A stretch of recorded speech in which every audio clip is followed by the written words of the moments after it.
ಸ್ನೇಹಿತರೆ, ಕಲಾ ಮಾಧ್ಯಮದ ವಿಡಿಯೋಸ್ ನೋಡೋಕೆ ಈಗಲೇ ಸಬ್ಸ್ಕ್ರೈಬ್ ಮಾಡಿ ಮತ್ತು ಪಕ್ಕದಲ್ಲಿರುವ ಬೆಲ್ ಐಕಾನ್ ಕೂಡ ಒತ್ತಿ. ಶಂಕರ್ ನಾಗ್ ಒಂದು ಟ್ರೂಪ್ ಇತ್ತು, ಸಂಕೇತ್ ಅಂತ. ಅದರಲ್ಲಿ ನಾಟಕಗಳು ಮಾಡ್ಕೊತಾ ಇದ್ವಿ. ಶಂಕರ್ ನಾಗ್ ನಿರ್ದೇಶನಕ್ಕೂ ಇಳಿದಿದ್ದರು. ಮಿಂಚಿನ ಓಟ ಸಿನಿಮಾ ಮಾಡಿದರು, ಅದಕ್ಕೆ ಅವಾರ್ಡ್ ಬಂದಿತ್ತು. ಆಮೇಲೆ ಗೀತಾ ಸಿನಿಮಾ ಆಗಿತ್ತು, ಅದಕ್ಕೆ ಅವಾರ್ಡ್ ಬಂದಿತ್ತು. ಅದನ್ನು ಜನ ಇಷ್ಟಪಟ್ಟಿದ್ರು.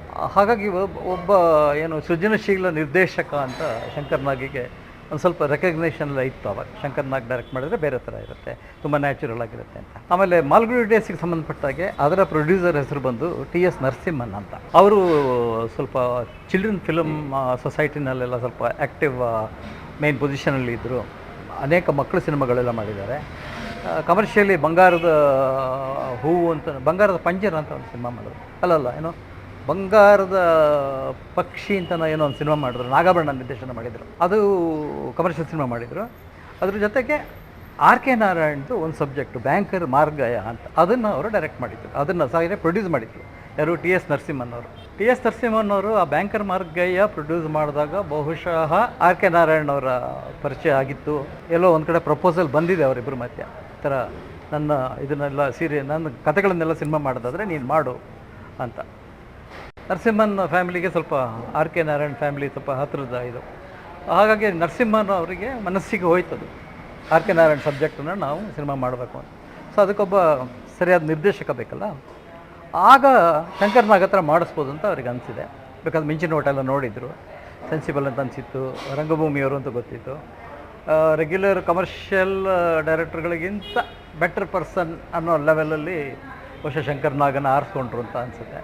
ಸೊ ಶಂಕರ್ ನಾಗ್ ಅವ್ರನ್ನ ಅಪ್ರೋಚ್ ಮಾಡಿದಾಗ ಶಂಕರ್ ನಾಗ್ ತುಂಬ ಓದ್ತಾರೆ. ನಾಟ್ ಓನ್ಲಿ RK ನಾರಾಯಣ್ ಅಂತಲ್ಲ, ಬಹಳ ಕಾದಂಬರಿಗಳೆಲ್ಲ ಓದ್ತಾರೆ. ಅವ್ರಿಗೆ ಖುಷಿಯಾಗಿರುತ್ತೆ ನ್ಯಾಚುರಲಿ. RK ನಾರಾಯಣ್ ಅಂತಂದರೆ ಒಂಥರ ಅವ್ರಿಗೆ ಇದು ಬರಬೇಕಾಗಿತ್ತು, ಯಾವುದು ನೊಬೆಲ್ ಪ್ರೈಸ್ ಎಲ್ಲ ಬರಬೇಕಾಗಿತ್ತು. ಆ ಮಟ್ಟದ ಒಬ್ಬ ರೈಟರ್ ಅವರು. ಆಲ್ ಓವರ್ ಇಂಡಿಯಾದಲ್ಲಿ, ಈವನ್ ಔಟ್ಸೈಡ್ ಆಲ್ಸೋ, ಪೆಂಗ್ವಿನ್ ಅಲ್ಲೆಲ್ಲ ಅವ್ರದ್ದೆಲ್ಲ ಬುಕ್ಸ್ ಎಲ್ಲ ಕಥೆಗಳೆಲ್ಲ ಪಬ್ಲಿಷ್ ಆಗಿದೆ. ಸೊ ಇಂಟರ್ನ್ಯಾಷನಲಿ ಅಕ್ಲೈಮ್ಡ್ ರೈಟರ್ ಅವರು. RK ನಾರಾಯಣ್ ಅಂದರೆ ಸಾಮಾನ್ಯ ಎಲ್ರಿಗೂ ಗೊತ್ತು. ಅವ್ರ ತಮ್ಮನ ನಿಮಗೆ ಗೊತ್ತಿರ್ಬೋದು, RK ಲಕ್ಷ್ಮಣ್ ಅಂತ. ಅವರು ಇಲಿಸ್ಟ್ರೇಟರ್ ಎಲ್ಲ ಇದಕ್ಕೆ ಕಾರ್ಟೂನ್ ಇಷ್ಟ.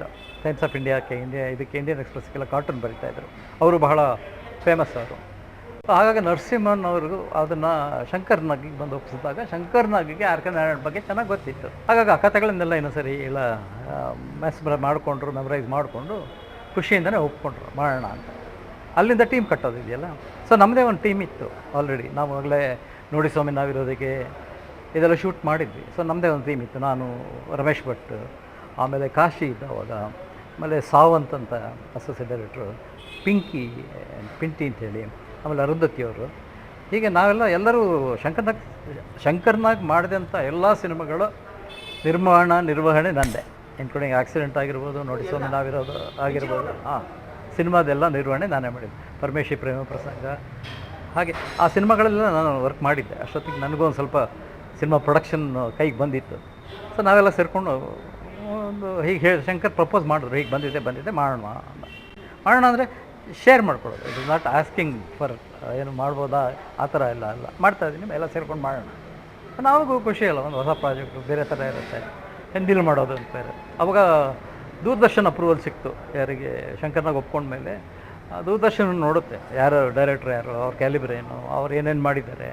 ಅವರು ದೂರದರ್ಶನ್ ಕಡೆಯಿಂದನೂ ಅದಕ್ಕೆ ಒಪ್ಪಿಗೆ ಬಂದಮೇಲೆ ಪ್ರಾಜೆಕ್ಟ್ ಆನ್ ಆಯಿತು.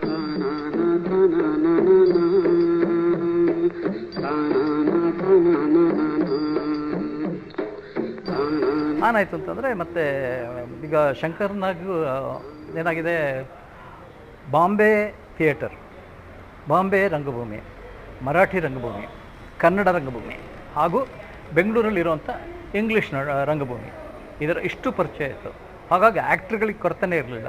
ಕಥೆಗಳನ್ನು ಮಾಡಿಕೊಂಡು ಸ್ಕ್ರೀನ್ ಪ್ಲೇ ಎಲ್ಲ ಮಾಡಿಕೊಂಡು ಸ್ಕ್ರಿಪ್ಟ್ ಎಲ್ಲ ಮಾಡಿದಾಗ ಸ್ಕ್ರೀನ್ ಪ್ಲೇ ಮಾಡಿದ್ದು ಇವರು ಮರಿಯಮ್ ಜೈಟ್ಪುರವಲ್ಲ ಅಂತ, ಅವರು ಬಾಂಬೆಯವರು. ಅವರು ಶಂಕರ್ ನಾಗ್ ಜೊತೆಗೆ ಥಿಯೇಟ್ರ್ ಮಾಡಿದರು. ಶಂಕರ್ ನಾಗ್ ಸಾಯಿ ಪರಾಂಜಪೆ ಅಂತ ಹೇಳೊಬ್ರು ಡೈರೆಕ್ಟರ್ ಇದ್ದರು. ಅವ್ರಿಗೆ ಅಸಿಸ್ಟೆಂಟಾಗಿ ಕೆಲಸ ಮಾಡ್ತಾಯಿದ್ರು. ಅವ್ರ ಹತ್ರನೇ ಅವರು ನಿರ್ದೇಶನ ಕಲ್ತಿದ್ದು. ಅಲ್ಲಿ ಅವರ ಟೀಮಲ್ಲಿ ಇವರು ಮರಿಯಮ್ ಜೈಟ್ಪುರಲ್ಲಿ, ಬೇಕಾದ್ರೆ ಅದು ಹಿಂದಿ ಸ್ಕ್ರೀನ್ ಪ್ಲೇ ಬೇಕಾಗಿದ್ದು ಹಿಂದಿಲಿ. ಸೊ ಸ್ಟೋರಿ ರೆಡಿ ಇತ್ತು, ಅದಕ್ಕೆ ಸ್ಕ್ರೀನ್ ಪ್ಲೇ ಆಗಬೇಕಾಗಿತ್ತು. ಅದಕ್ಕೆ ಮರಿಯಮ್ ಜೈಟ್ಪುರವಾಲ ಅಂತ ಅವರನ್ನ ಕನ್ಸಲ್ಟ್ ಮಾಡಿ ಅವರು ಅದಕ್ಕೆಲ್ಲ ಸ್ಕ್ರೀನ್ ಪ್ಲೇ ಮಾಡಿದ್ರು. ಸ್ಕ್ರೀನ್ ಪ್ಲೇ ಮಾಡಿದ ಮೇಲೆ ಅರುಂಧತಿಯವರು ಅದನ್ನು ಹಿಂದಿಗೆ ಟ್ರಾನ್ಸ್ಲೇಟ್ ಮಾಡಿದ್ರು. ಕತೆ ಒಂದು ಹಂತಕ್ಕೆ ಬಂದಮೇಲೆ ಅದಕ್ಕೆ ಸೂಟಬಲ್ ಆರ್ಟಿಸ್ಟ್ ಅಂತ, ಈ ಕತೆಗೆ ಈ ಹೀರೋಗೆ ಈ ಕ್ಯಾರೆಕ್ಟ್ರಿಗೆ ಯಾರು ಸೂಟ್ ಆಗ್ತಾರೆ. ಸೊ ಏನಾಯಿತು, ಬಾಂಬೆ ಥಿಯೇಟ್ರ್ ಕಡೆಯಿಂದ ಒಂದಷ್ಟು ಜನ, ಆಮೇಲೆ ಕನ್ನಡ ಥಿಯೇಟ್ರಿಂದ ಒಂದಷ್ಟು ಜನ, ಆಮೇಲೆ ಕರ್ನಾಟಕದಲ್ಲಿ ಇದ್ದಿದ್ದ ಇಂಗ್ಲೀಷ್ ಥಿಯೇಟ್ರಿಂದ ಒಂದಷ್ಟು ಜನ, ಈ ಥರ ಮಿಕ್ಸ್ ಆಫ್ ಒಂಥರ ಇಂಟರ್ನ್ಯಾಷನಲ್ ಅಕ್ಲೈಮ್ಡ್ ಥಿಯೇಟರ್ ಪರ್ಸನಾಲಿಟೀಸ್ ಎಲ್ಲರೂ ಇದ್ದಾರೆ. ತುಂಬ ಜನ ಇದ್ದಾರೆ ಬಾಂಬೆನಲ್ಲಿ, ಒಳ್ಳೊಳ್ಳೆ ದೊಡ್ಡ ದೊಡ್ಡ ಆ್ಯಕ್ಟ್ರುಗಳಿದ್ದಾರೆ. ಹರೀಶ್ ಪಟೇಲ್ ಅಂತ ಬಂದಿದ್ದರು. ಹಿಂದಿ ರಂಗಭೂಮಿಯಿಂದನೂ ಸುಮಾರು ಜನ ಬಂದಿದ್ದರು. ಕನ್ನಡ ರಂಗಭೂಮಿಯಿಂದ ನಮ್ಮ CR ಸಿಂಹ ಅವರು, ಬಿ ಜಯಶ್ರೀ ಅವರು, ಮಲ್ಲಿಗೆ ಜಿ ಕೆ ಗೋವಿಂದರಾವ್ ಅವರು, ಮಲ್ಲಿಗೆ ನಾಗರಾಜ್ ಅವರು, MC ಆನಂದ್, ಆಮೇಲೆ ಗುರುಮೂರ್ತಿ, ಮೈಸೂರು ಶಿವ, ಈ ಥರ ಸುಮಾರು ಜನ ಕನ್ನಡದವರು ಎಲ್ಲರೂ ಒಂಥರ ಕೇಳಿದಾಗ ಕ್ಯಾರೆಕ್ಟರ್ ಏನು ಏನೋ ಕೇಳೋದಕ್ಕಿಂತ ಮುಖ್ಯವಾಗಿ ಹಿಂದಿ ಸೀರಿಯಲ್ ಮಾಡ್ತಾಯಿದ್ದಾರೆ, ದೂರದರ್ಶನಿಗೆ ಬರುತ್ತೆ, ಅದರೊಂದು ಎಕ್ಸೈಟ್ಮೆಂಟ್ ಎಲ್ಲರಿಗೂ ಇತ್ತು. ಸೊ ಎಲ್ಲರೂ ಕ್ಯಾರೆಕ್ಟರ್ ಸೂಟಬಲ್ ಕ್ಯಾರೆಕ್ಟ್ರು ಅಂಥೇಳಿ ಫಿಕ್ಸ್ ಆಯಿತು. ನನಗೂ ಒಂದು ಕ್ಯಾರೆಕ್ಟರ್ ಫಿಕ್ಸ್ ಮಾಡಿದ್ರು, ಲೀಲಾಸ್ ಫ್ರೆಂಡ್ ಅಂತ, ಸಿದ್ಧ ಅಂತ. ಅದರಲ್ಲಿ ನನ್ನದೇ ಮುಖ್ಯ ಪಾತ್ರ, ಟೈಟ್ಲ್ ಕ್ಯಾರೆಕ್ಟರ್. ಹೀಗೆ ಯಾರ್ಯಾರು ಯಾವಾಗ ಕ್ಯಾರೆಕ್ಟ್ರಿಗೆ ಸೂಟ್ ಆಗ್ತಾರೆ ಅಂಥವ್ರನ್ನೆಲ್ಲ ಸೆಲೆಕ್ಟ್ ಮಾಡ್ಕೊಂಡಿದ್ದಾಯಿತು. ಆಮೇಲೆ ನಾರ್ಮಲಿ ಪ್ರೀ ಪ್ರೊಡಕ್ಷನ್ಗೆಲ್ಲ ಒಂದು ಕಡೆ ಕೂತ್ಕೋಬೇಕು, ಮಾತಾಡಬೇಕು. ಆಮೇಲೆ ವುಡ್ಲ್ಯಾಂಡ್ಸ್ ಹೋಟೆಲ್ ಇದೆ ರಿಚ್ಮಂಡ್ ಸರ್ಕಲ್ ಹತ್ರ, ಅಲ್ಲಿ ಒಂದು ಕಾಟೇಜ್ ಬುಕ್ ಮಾಡ್ಕೊಂಡು ಅಲ್ಲಿ ಕೂತ್ಕೊಂಡು ಅಲ್ಲಿ ಡಿಸ್ಕಷನ್ ಶುರು ಆಯಿತು, ಪ್ರೀ ಪ್ರೊಡಕ್ಷನ್ ವರ್ಕ್ ಶುರು ಆಯಿತು. ಆಮೇಲೆ ಇದಕ್ಕೆ ಏನು ಆರ್ಟ್ ಡೈರೆಕ್ಷನ್ ಯಾರು ಮಾಡಬೇಕು ಅಂತ ಆಯಿತು. ಜಾನ್ ದೇವರಾಜ್ ಅಂತ ಫಿಕ್ಸ್ ಮಾಡಿದ್ರು. ಜಾನ್ ದೇವರಾಜ್ ಅಂತೂ ಅದ್ಭುತ ಆರ್ಟ್ ಡೈರೆಕ್ಟರ್, ಅಲ್ಲೇ ಸ್ಥಳದಲ್ಲೇ ಬೇಕಾಗಿದ್ದನ್ನು ಕ್ರಿಯೇಟ್ ಮಾಡಿಕೊಡೋಂಥವ್ನು, ಅವ್ನು ಫಿಕ್ಸ್ ಆಯಿತು. ಕಾಸ್ಟ್ಯೂಮ್ಸ್ಗೆ ಸುಂದರೇಶ್ ಅವರು ಫಿಕ್ಸ್ ಆಯಿತು. ಹೀಗೆ ಆಮೇಲೆ ಸಂಗೀತ ವೈದ್ಯನಾಥನ್ ಅವ್ರನ್ನ ಫಿಕ್ಸ್ ಮಾಡಿಕೊಂಡ್ರು. ವೈದ್ಯನಾಥನ್ ಜೊತೆಗೆ ಶಂಕರ್ನಾಗ್ ಮಿಂಚಿನ ಓಟದಲ್ಲಿ ಕೆಲಸ ಮಾಡಿದ್ರು. ಅಶ್ವಥ್ ವೈದಿ ಅನ್ನೋ ಹೆಸರಲ್ಲಿ ಅವರಿಬ್ಬರಲ್ಲಿ ಕೆಲಸ ಮಾಡಿದರು. ಹಾಗಾಗಿ ಅಲ್ಲಿ ವೈದ್ಯನಾಥನ್ ಪರಿಚಯ ಇದ್ದಿದ್ದರಿಂದ ಇದಕ್ಕೆ ವೈದ್ಯನಾಥನನ್ನು ಫಿಕ್ಸ್ ಮಾಡಿಕೊಂಡ್ರು. ಆಮೇಲೆ ಎಡಿಟರ್ ಆಗಿ ಸುರೇಶ್ ಅರಸ್, ಯಾಕಂದರೆ TS ನರಸಿಂಹನವ್ರದ್ದೊಂದು ಎಡಿಟಿಂಗ್ ರೂಮ್ ಇತ್ತು, ಅದರ ಮುಖ್ಯಸ್ಥ ಇವರೇ, ಯಾರು ನಮ್ಮ ಸುರೇಶ್ ಅರಸ್ ಅವರು ಬಂಗಾರದ ಹೂವು, ಆಮೇಲೆ ಬಂಗಾರದ ಜಿಂಕೆ ಮತ್ತು ಬ್ಯಾಂಕರ್ ಮಾರ್ಗಯ್ಯ ಆ ಸಿನಿಮಾಗಳೆಲ್ಲ ಮಾಡಿದರು. ಅವ್ರದ್ದು ಚಿಲ್ಡ್ರನ್ ಫಿಲ್ಮ್ ಸುಮಾರು ಇತ್ತು, ಅದನ್ನೆಲ್ಲ ಎಡಿಟ್ ಮಾಡಿದರು. ಎಡಿಟಿಂಗ್ ರೂಮೆಲ್ಲ ಇತ್ತು. ಹಾಗಾಗಿ ಅದೊಂದು ಅಡ್ವಾಂಟೇಜ್ ಆಯಿತು. ಅದ್ರ ಜೊತೆಗೆ ಸಂಖ್ಯೆ ಸ್ಟುಡಿಯೋ ಅವಾಗ ಪ್ರಾರಂಭ ಆಗಿತ್ತು. ಸಂಖ್ಯೆ ಸ್ಟುಡಿಯೋ ಪ್ರಾರಂಭ ಆಗಿದ್ದರಿಂದ ರೆಕಾರ್ಡಿಂಗು ರೀರೆಕಾರ್ಡಿಂಗು ಎಲ್ಲ ಅಲ್ಲಿ ಮಾಡೋದಂತಾಯಿತು. ಹೀಗಾಗಿ ಏನಾಯಿತು ಅಂದರೆ ಇನ್ಫ್ರಾಸ್ಟ್ರಕ್ಚರ್ ವೈಸ್ ಎಲ್ಲ ನಮ್ಮ ಹತ್ರನೇ ಇದೆ ಅಂತಾಯಿತು. ಡೈರೆಕ್ಟ್ರು ನಮ್ಮವರೇ, ಅಸೋಸಿಯೇಟ್ಸ್ ಎಲ್ಲ ನಮ್ಮವರೇ. ಹಿಂದಿಗೆ ಬೇಕಾದಾಗ ಅರುಂಧತಿ ಅವ್ರಿಗೆ ಹಿಂದಿ ಚೆನ್ನಾಗಿ ಬರ್ತಾಯಿತ್ತು, ಪಿಂಟಿ ಅಂತ ಇದ್ರು, ಅವ್ರಿಗೆ ಹಿಂದಿ ಚೆನ್ನಾಗಿ ಬರ್ತಾಯಿತ್ತು. ಹಾಗಾಗಿ ಹಿಂದಿನೂ ಪ್ರಾಬ್ಲಮ್ ಇರ್ತಿರಲಿಲ್ಲ, ಕನ್ನಡದ್ದು ಪ್ರಾಬ್ಲಮ್ ಇರ್ತಿರಲಿಲ್ಲ. ಎಲ್ಲ ಒಂದು ಸರಿ ಟೀಮ್ ಸೆಟ್ ಆದಮೇಲೆ ಲೊಕೇಶನ್ ಎಲ್ಲಿ ಮಾಡೋದು ಅಂತ. ಅಷ್ಟರೊಳಗೆ ಏನಾಗಿತ್ತು, ತಮಿಳ್ನಾಡಿನಲ್ಲಿ ಕೆಲವು ಕಡೆ ಎಲ್ಲ ಕೆಲವು ಜಾಗಗಳು ನೋಡಿದರು. ತಮಿಳ್ನಾಡಿನಲ್ಲಿ ಅಂದರೆ ಮಾಲ್ಗುಡಿ ಅಂತಂದರೆ ಹೇಗೆ ಹುಟ್ಟಿತು ಅಂದರೆ ಸುಮಾರು ಜನ ಗೊತ್ತಿರ್ಬೋದು. ಮಲ್ಲೇಶ್ವರಮಿನ ಮೊದಲನೇ ಮಲ್ ಬಸವನಗುಡಿಯ ಕೊನೆ ಗುಡಿ, ಇದೆರಡು ಸೇರಿ ಮಾಲ್ಗುಡಿ ಅಂತ ಆಗಿರುತ್ತೆ. ಇದು ಸಾಮಾನ್ಯ ಗೊತ್ತು, ತುಂಬ ಜನ ಗೊತ್ತಿದೆ. ಸೊ ಮಲ್ಲೇಶ್ವರಮನ್ನ ಮೊದಲ ಮಲ್ ಮತ್ತು ಬಸವನಗುಡಿಯ ಕೊನೆ ಗುಡಿ ಸೇರಿ ಮಾಲ್ಗುಡಿ ಅಂತ ಇತ್ತು. ಯಾಕೆಂದರೆ ಆರ್ ಕೆ ನಾರಾಯಣವರು ಬೇಸಿಕಲಿ ಮೈಸೂರು, ಹಾಗಾಗಿ ಅವರಿಗೆಲ್ಲ ಸ್ವಲ್ಪ ಈ ಕಡೆದೆಲ್ಲ ಪರಿಚಯ ಇತ್ತು. ಬಟ್ ಅವರು ಅವರು ಮಾತಾಡ್ತಾ ಇದ್ದಿದ್ದು ತಮಿಳ್ ಲ್ಯಾಂಗ್ವೇಜು, ಸ್ವಲ್ಪ ತಮಿಳ್ನಾಡಿನ ಕಾಂಟ್ಯಾಕ್ಟು ಇತ್ತು. ತಮಿಳ್ನಾಡಿನಲ್ಲಿ ಸ್ವಲ್ಪ ಹಳೆ ಕಾಲದ ಮನೆಗಳೆಲ್ಲ ಸಿಗುತ್ತೆ. ಅದು ಏನಾಯಿತು, ಜಾಗ ನೋಡ್ತಾ ಎಷ್ಟು ಹಳೆ ಕಾಲದ ಮನೆಗಳು ಅಂತ ಹೋದರೂ ಮಧ್ಯದಲ್ಲಿ ಒಂದು ಹೊಸ ಬಿಲ್ಡಿಂಗ್ ಯಾವುದೋ ಬಂದಿರ್ತಿತ್ತು. ಆಮೇಲೆ ಲೈಟ್ ಕಂಬಗಳು ಬಂದಿರ್ತಾಯಿತ್ತು. ಇದನ್ನೆಲ್ಲ ಅವಾಯ್ಡ್ ಮಾಡಿಕೊಂಡು ಪೀರಿಯಡ್ ಮಾಡಬೇಕು ಅಂತಂದಾಗ ಎಷ್ಟು ಕಷ್ಟಪಡಬೇಕು ನಾವು, ಏನೇನು ಮಾಡೋಕ್ಕೆ ಸಾಧ್ಯ, ಪ್ರಾಕ್ಟಿಕಲಾಗಿ ಯೋಚನೆ ಮಾಡಬೇಕಲ್ಲ, ಸಾಧ್ಯ ಅಲ್ವ ಅಂತ. ಹೀಗೆ ಅದನ್ನೆಲ್ಲ ಹುಡುಕ್ತಾಯಿದ್ರು. ಒಂದು ಸರಿ ಆಗುಂಬೆದ ಬಗ್ಗೆ ಯಾರೋ ಸಜೆಷನ್ ಮಾಡಿದ್ರು. ಆಗುಂಬೆ ಅಂತ ಒಂದು ಜಾಗ ಇದೆ, ಲಿಟ್ರಲಿ ಡೆಡ್ ಪ್ಲೇಸ್ ಅಂತ. ಅದು ಅಂದರೆ ಅಲ್ಲಿ ನೋ ಇಂಪ್ರೂವ್ಮೆಂಟ್ಸ್, ಅದೇ ಬೆಳೆಯಲ್ಲ ಅಲ್ಲಿ, ಯಾರು ಇಂಡಸ್ಟ್ರಿ ಶುರು ಮಾಡಲ್ಲ, ಮನೆಗಳು ಕಟ್ಟಲ್ಲ, ಏನೂ ಇಲ್ಲ, ಏನಿದೆಯೋ ಅದೇ ಎಲ್ಲ ಹಂಚಿನ ಮನೆಗಳು, ಒಂದೇ ಒಂದು ರೋಡು ಅಷ್ಟೇ ಇರೋದು ಅಂತ. ಅದನ್ನು ಯಾರೋ ಸಜೆಸ್ಟ್ ಮಾಡಿದ್ರು. ಆಮೇಲೆ ಇವರು ಶಂಕರ್ನಾಗ್ ಹೋಗಿ ನೋಡ್ಕೊಂಡು ಬಂದರು. ಶಂಕರ್ನಾಗ್ ಪ್ರೊಡ್ಯೂಸರ್ಸ್ ಎಲ್ಲ ಹೋಗಿ ನೋಡಿದ್ರು. ಮಾಲ್ಗುಡಿಗೆ Agumbe is perfect place and ಕರ್ನಾಟಕದಲ್ಲಿದೆ. That is another advantage. ಆ ಥರ ಅದನ್ನು ನೋಡಿಕೊಂಡು ಫಿಕ್ಸ್ ಮಾಡಿಕೊಂಡ್ರು ಆಗುಂಬೆನ. ಸರಿ, ಆಮೇಲೆ ಎಲ್ಲ ನಾವು ಹೋಗಾಯಿತು, ಆಗುಂಬೆ ನೋಡಿದ್ವಿ. ಸರಿ, ನಮಗೆ ವ್ಯವಸ್ಥೆಗಳಾಗಬೇಕಲ್ಲ, ಪ್ರೀ ಪ್ರೊಡಕ್ಷನ್ ಯಾರ್ಯಾರು ಎಲ್ಲೆಲ್ಲಿರಬೇಕು, ಯಾರ್ಯಾರಿಗೆ ಏನೇನು ರೂಮು, ಅಡುಗೆ ಎಲ್ಲಿ ಮಾಡಿಸೋದು, ಬರೋದಾಗೆ ಹೋಗೋದಾಗೆ, ಕಾಸ್ಟ್ಯೂಮ್ಸಿಗೆ ಏನು ಜಾಗ ಬೇಕು, ಇದನ್ನೆಲ್ಲ ಪ್ಲ್ಯಾನ್ ಮಾಡ್ಕೊಂಡ್ವಿ. ಆಗುಂಬೆನಲ್ಲಿ ಹೋಟೆಲ್ಸ್ ಇಲ್ಲ, ಲಾಡ್ಜಿಂಗ್ ಎಲ್ಲ ಏನಿಲ್ಲ, ಒಂದು IB ಇದೆ ಅಷ್ಟೇ. ಆ IBನಲ್ಲಿ ಮುಖ್ಯವಾದ ಪಾತ್ರಧಾರಿಗಳು ಯಾರ್ಯಾರಿತ್ತು, ಈಗ ಅನಂತ್ನಾಗ್ ಅಥವಾ ಇನ್ಯಾರಾದರೂ ಮುಖ್ಯವಾದ ಪಾತ್ರಧಾರಿಗಳಿತ್ತು ಅಂದರೆ ಆ IBಲಿ ಇರ್ತಾಯಿದ್ರು. ಬಾಕಿ ನಾವೆಲ್ಲರೂ ಇನ್ಕ್ಲೂಡಿಂಗ್ ಶಂಕರ್ನಾಗ್ ಸೇರಿ ಎಲ್ಲರೂ ಆಗುಂಬೆನಲ್ಲಿ ಪೇಯಿಂಗ್ ಗೆಸ್ಟ್ ಥರ ಒಬ್ಬೊಬ್ಬರ ಮನೇಲಿ ಒಬ್ಬೊಬ್ರು ಇರ್ತಾಯಿದ್ವಿ. ಅಲ್ಲೊಬ್ಬರು ಡಾಕ್ಟ್ರದ್ದು ಒಂದು ಮನೆ ಇತ್ತು. ಆ ಡಾಕ್ಟ್ರ್ ಮನೆ ಯೂಸ್ ಆಗ್ತಾ ಇರಲಿಲ್ಲ, ಖಾಲಿ ಇತ್ತು. ಅದನ್ನು ನಾವು ಸರಿ ಮಾಡಿಸ್ಕೊಂಡು ಅದರಲ್ಲಿ ಶಂಕರ್ನಾಗಿರ್ತಾಯಿದ್ರು. ಶಂಕರ್ನಾಗು ಫ್ಯಾಮಿಲಿ, ಹೆಂಡತಿ ಮಗಳು ಎಲ್ಲ ಅಲ್ಲಿರ್ತಾಯಿದ್ರು. ಬಾಕಿಯವರೆಲ್ಲ ನಾವೆಲ್ಲ ಕ್ಯಾಮ್ರಾಮನ್ ರಾಮಚಂದ್ರ ಇದ್ದರು. ಆಮೇಲೆ ಕ್ಯಾಮ್ರಾಮನ್ಗೆ ಅಸಿಸ್ಟೆಂಟ್ ಮಲ್ಲಿಕಾರ್ಜುನ್ ಅಂತ, ಈಗಲೂ ಮಲ್ಲಿ ಅಂತ ಕರೀತಾರೆ, ಅವರಿದ್ದರು. ಸುಮಾರು ಜನ ಎಲ್ಲ ಎಲ್ಲೆಲ್ಲಿ ಬೇಕೋ ಅಲ್ಲಲ್ಲಿ, ಅಂದರೆ ಒಬ್ಬೊಬ್ರು ಮನೆಗೆ ಹೋಗೋದು, ಅವ್ರನ್ನ ರಿಕ್ವೆಸ್ಟ್ ಮಾಡ್ಕೊಳ್ಳೋದು, ಅವ್ರದ್ದೊಂದು ರೂಮ್ ಕೇಳೋದು, ಅಲ್ಲೇ ಇರೋದು. ನಾವು ಬೆಳಗ್ಗೆ ಹೇಳೋದು, ಸ್ನಾನ ಮಾಡೋದು, ಹೊರಡೋದು. ಮತ್ತು ತಿರ್ಗಿ ರಾತ್ರಿ ಊಟ ಎಲ್ಲ ನಮ್ಮದು ಮೆಸ್ ಇತ್ತು, ಅಲ್ಲೇ ಅಡುಗೆ ಆಗ್ತಾಯಿತ್ತು, ಮೆಸ್ ಇತ್ತು. ಸೊ ಊಟ ಮಾಡ್ಕೊಂಡು ಬರೋದು. ಹೀಗೆ ಕತೆ ಎಲ್ಲ ವುಡ್ಲ್ಯಾಂಡ್ಸ್ ಹೋಟ್ಲ್ ಆಯಿತು ಮೈಸೂರಲ್ಲಿ. ಒಂದು ಸರಿ ಎಲ್ಲ ಕತೆ ಎಲ್ಲ ಸೆಟ್ಲ್ ಆದಮೇಲೆ, ಕ್ಯಾರೆಕ್ಟರ್ ಎಲ್ಲ ಫಿಕ್ಸ್ ಆದಮೇಲೆ, ಶೂಟಿಂಗ್ ಫಿಕ್ಸ್ ಆದಮೇಲೆ ಎಲ್ಲ ಮಾಲ್ಗುಡಿಗೆ ಅಲ್ಲಿಗೆ ಶಿಫ್ಟ್ ಆದ್ವಿ.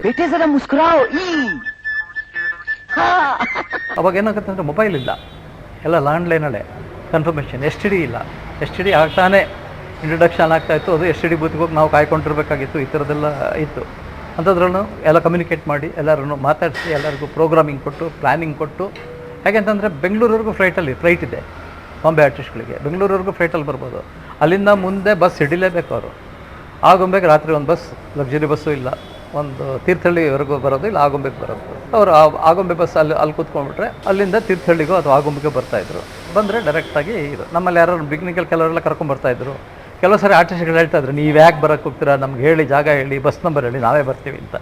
ಅಂದರೆ ಈ ರಂಗಭೂಮಿಯವರಿಗೆ ಯಾವ ಥರದ್ದು ಯಾವುದೋ ಇದು ಏನು ನಂಗೆ ಶ್ರೀಮಂತಿಕೆ ಬೇಕು ಅಥವಾ ಲಕ್ಸುರಿ ಬೇಕು ಆ ಥರದ್ದಿಲ್ಲ. ಎಲ್ಲ ಸಿಂಪಲ್ ಪರ್ಸನ್, ಆಯ್ತು ನಾವೇ ಬರ್ತೀವಿ ಅಂತ ಇದ್ರು. ಕೆಲವು ಸರಿ ಗುರುತು ಪರಿಚಯ ಇಲ್ಲ, ಭಾಷೆ ಬರಲ್ಲ, ಅಂಥವ್ರಿಗೆ ಕಷ್ಟ ಆಗುತ್ತೆ ಅಂತ ನಾವು ಇಲ್ಲಿಂದ ಕಳಿಸೋದಕ್ಕೆ ಒಬ್ಬನ್ನ ಇಟ್ಕೊಂಡಿದ್ವಿ. ಅವ್ನು ಹೋಗಿ ಅವ್ರನ್ನ ಪಿಕಪ್ ಮಾಡ್ಕೊಂಡು ಆ ಬಸ್ಸಲ್ಲಿ ಕೂರಿಸ್ತಾ ಇದ್ದ ಬೆಂಗಳೂರಲ್ಲಿ. ಅಲ್ಲಿ ರಿಸೀವ್ ಮಾಡ್ಕೊಳ್ತಾ ಇದ್ವಿ. ಕೆಲವು ಸರಿ ಮಾತ್ರ, ಕೆಲವರಿಗೋಸ್ಕರ ಇಲ್ಲಿಂದ ಕಾರಲ್ಲಿ ಬರ್ತಾಯಿದ್ರು. 3 ದಿವಸ ಒಂದು ಎಪಿಸೋಡ್ ಶೂಟಿಂಗ್ ಆಗೋದು, ಎಪಿಸೋಡ್ ಆದ ತಕ್ಷಣ ವಾಪಸ್ ಹೋಗ್ತಾಯಿದ್ರು. ಈ ಥರ ಅರೇಂಜ್ ಮಾಡಿಕೊಂಡು ನಾವು 39 ಎಪಿಸೋಡ್ ಶಂಕರ್ನ ಶೂಟ್ ಮಾಡಿದ್ರು ಆಗುಂಬೆನಲ್ಲಿ. ಇನ್ನು 15 ಎಪಿಸೋಡನ್ನು ಕವಿತಾ ಲಂಕೇಶ್ ಅವರು ಶೂಟ್ ಮಾಡಿದ್ರು. ಸೊ 39 ಎಪಿಸೋಡನ್ನು ಅದರಲ್ಲಿ ನನಗೆ ಐಡಿಯಾ ಇರೋ ಥರ ಒಂದು 20ರಿಂದ 22 ಎಪಿಸೋಡ್ ನಾವು ಆಗುಂಬೆಯಲ್ಲಿ ಮಾಡಿದ್ವಿ. ಒಂದು 3 ವರ್ಷ ಶೂಟಿಂಗ್ ಮಾಡಿದ್ದೀವಿ. 3 ವರ್ಷ ಅಂದರೆ ಕಂಟಿನ್ಯೂಸ್ ಆಗಲ್ಲ, ಸೀಸನ್ ನೋಡಿಕೊಂಡು. ಮಳೆಗಾಲದಲ್ಲಿ ಹೋಗೋಕ್ಕಾಗಲ್ಲ, ಅಲ್ಲೇನು ಮಾಡೋಕ್ಕಾಗಲ್ಲ, ವಿಪರೀತ ಮಳೆ. 2ನೇ ಚಿರಾಪುಂಜಿ ಅಂತ ಆಗುಂಬೆ ಹೆಸರು. ಅಲ್ಲಿ ವಿಪರೀತ ಮಳೆ, ಅಲ್ಲಿ ಶೂಟ್ ಮಾಡೋಕ್ಕಾಗಲ್ಲ. ಕರ್ನಾಟಕದ ಚಿರಾಪುಂಜಿ ಅಂತ ಹೇಳ್ತಾರೆ. ಹಾಗಾಗಿ ಅಲ್ಲಿ ವರ್ಷಕ್ಕೆ ಒಂದು 3 ತಿಂಗಳು 4 ತಿಂಗಳು ಕ್ಯಾಂಪ್ ಮಾಡೋದು, ಶೂಟ್ ಮಾಡ್ಕೊಳ್ಳೋದು, ವಾಪಸ್ ಬರೋದು. ತುಂಬ ಚಳಿ, ತುಂಬ ಮಳೆ, ಬೇಸಿಗೆನೂ ಅಷ್ಟೇ ತುಂಬ ಶೆಕೆ. ಸೊ ನಮ್ಮದೇ ಮೆಸ್ಸು, ನಮ್ಮ ಒಂದು ಫ್ಯಾಮಿಲಿ ಥರ ಎಲ್ಲರೂ. ನಮಗೊಂದು ಔಟಿಂಗ್ ಥರನೇ. ಬಟ್ ಬೆಳಗ್ಗೆಯಿಂದ ಸಾಯಂಕಾಲದವರೆಗೂ ಕೆಲಸ ಇರ್ತಾಯಿತ್ತು. ಬೆಳಗ್ಗೆ 5 ಗಂಟೆಗೆ ಎದ್ದರೆ ರಾತ್ರಿ 11 ಗಂಟೆವರೆಗೂ ವರ್ಕೆ ಎವ್ರಿ ಡೇ.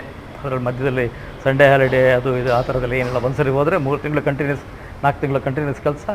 ಆಮೇಲೆ ಬರೋದು, ಮಧ್ಯದಲ್ಲಿ ಪೋಸ್ಟ್ ಪ್ರೊಡಕ್ಷನು. ಆಮೇಲೆ ಅದು ಸಿನಿಮಾ ಮೀಡಿಯಾ ಅಂದರೆ ನೆಗೆಟಿವಲ್ಲಿ ಶೂಟ್ ಮಾಡಿ. ತಾಂತ್ರಿಕ ವಿಷಯ ಅಂತಂದರೆ ಅವಾಗ ಹೈ ಬ್ಯಾಂಡಲ್ಲಿ ಮಾಡ್ತಾಯಿದ್ರು, ಬೀಟಾದಲ್ಲಿ ಮಾಡ್ತಾಯಿದ್ರು. ಆಮೇಲೆ ದೂರದರ್ಶನ್ಗೆ ಪ್ರೊಡಕ್ಷನ್ ಅಂತಂದರೆ ಹೈ ಬ್ಯಾಂಡ್ ಆ್ಯಂಡ್ ಬೀಟಾ.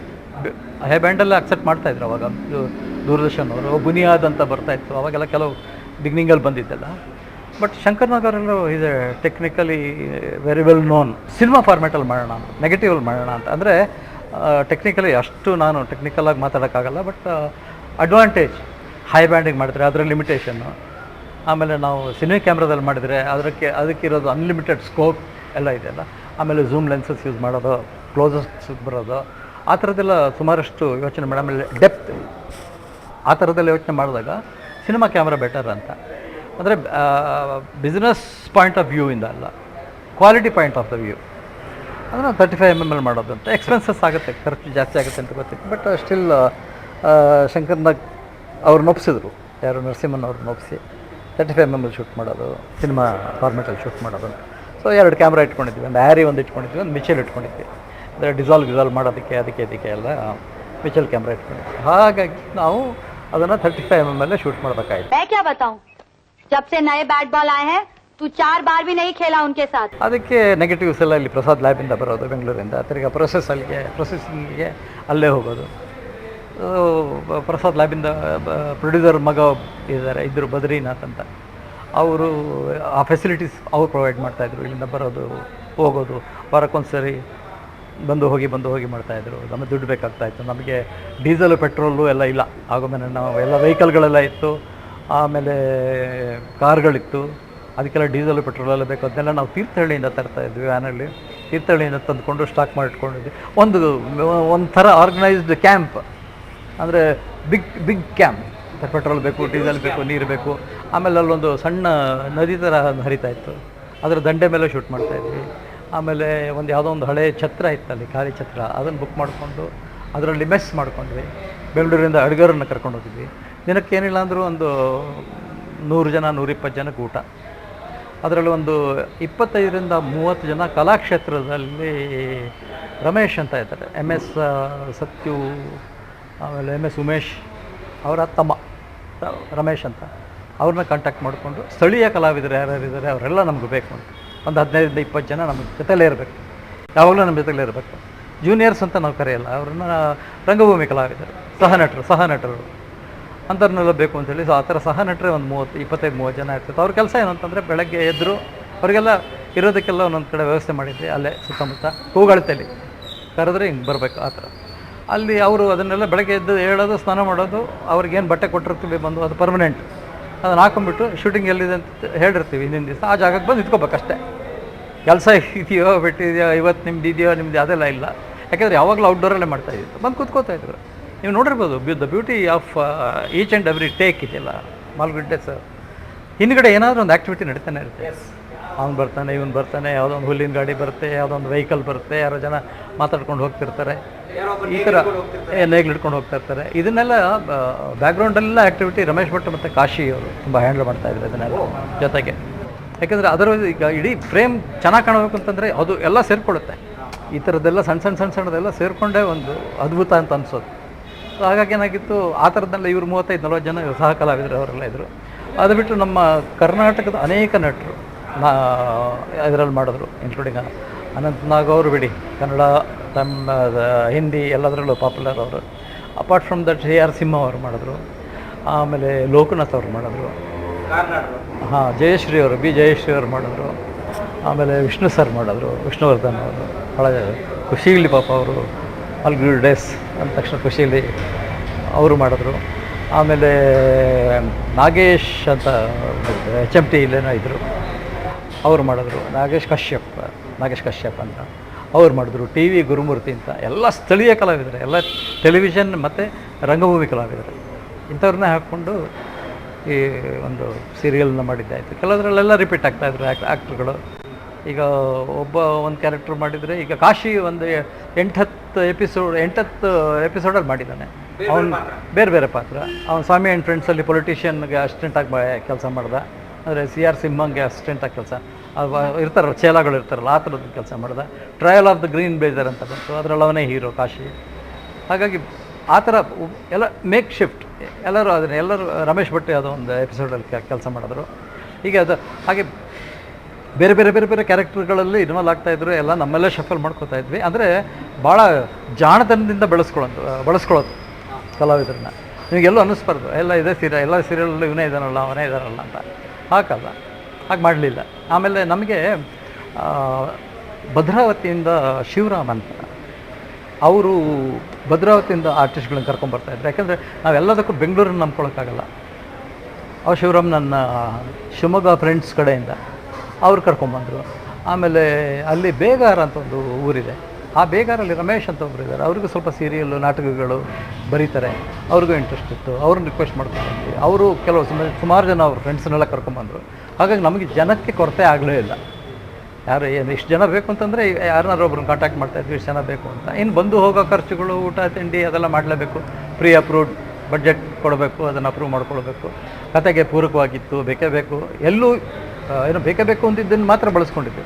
ಎಲ್ಲೂ ಯಾವುದೂ ಸುಮ್ಮನೆ ಕೂರಿಸ್ಕೊಳ್ಳೋದು ವೇಸ್ಟ್ ಮಾಡೋದು ಆ ಥರದ್ದೆಲ್ಲ ಆಗಿಲ್ಲ. ಹಾಗಾಗಿ ಏನಾಯಿತು, ಬೇರೆ ಕತೆಗಳು ಒಂದು 26 ಕತೆನ ಬೇರೆ ಆಯಿತು. ಆಮೇಲೆ ಸ್ವಾಮಿ ಆ್ಯಂಡ್ ಫ್ರೆಂಡ್ಸ್ ಒಂದು 7-8 ಎಪಿಸೋಡ್ ಆಯಿತು.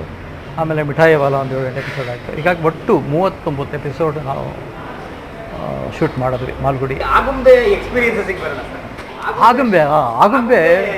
ಆಗುಂಬೆಯಲ್ಲಿ ಒಬ್ಬ ಭಾಳ ಒಳ್ಳೆ ಒಬ್ಬ ವಿಶೇಷವಾದ ವ್ಯಕ್ತಿ ಒಬ್ಬರು ಇದ್ದರು, ಪಡಿಯಾರ್ ಅಂತ.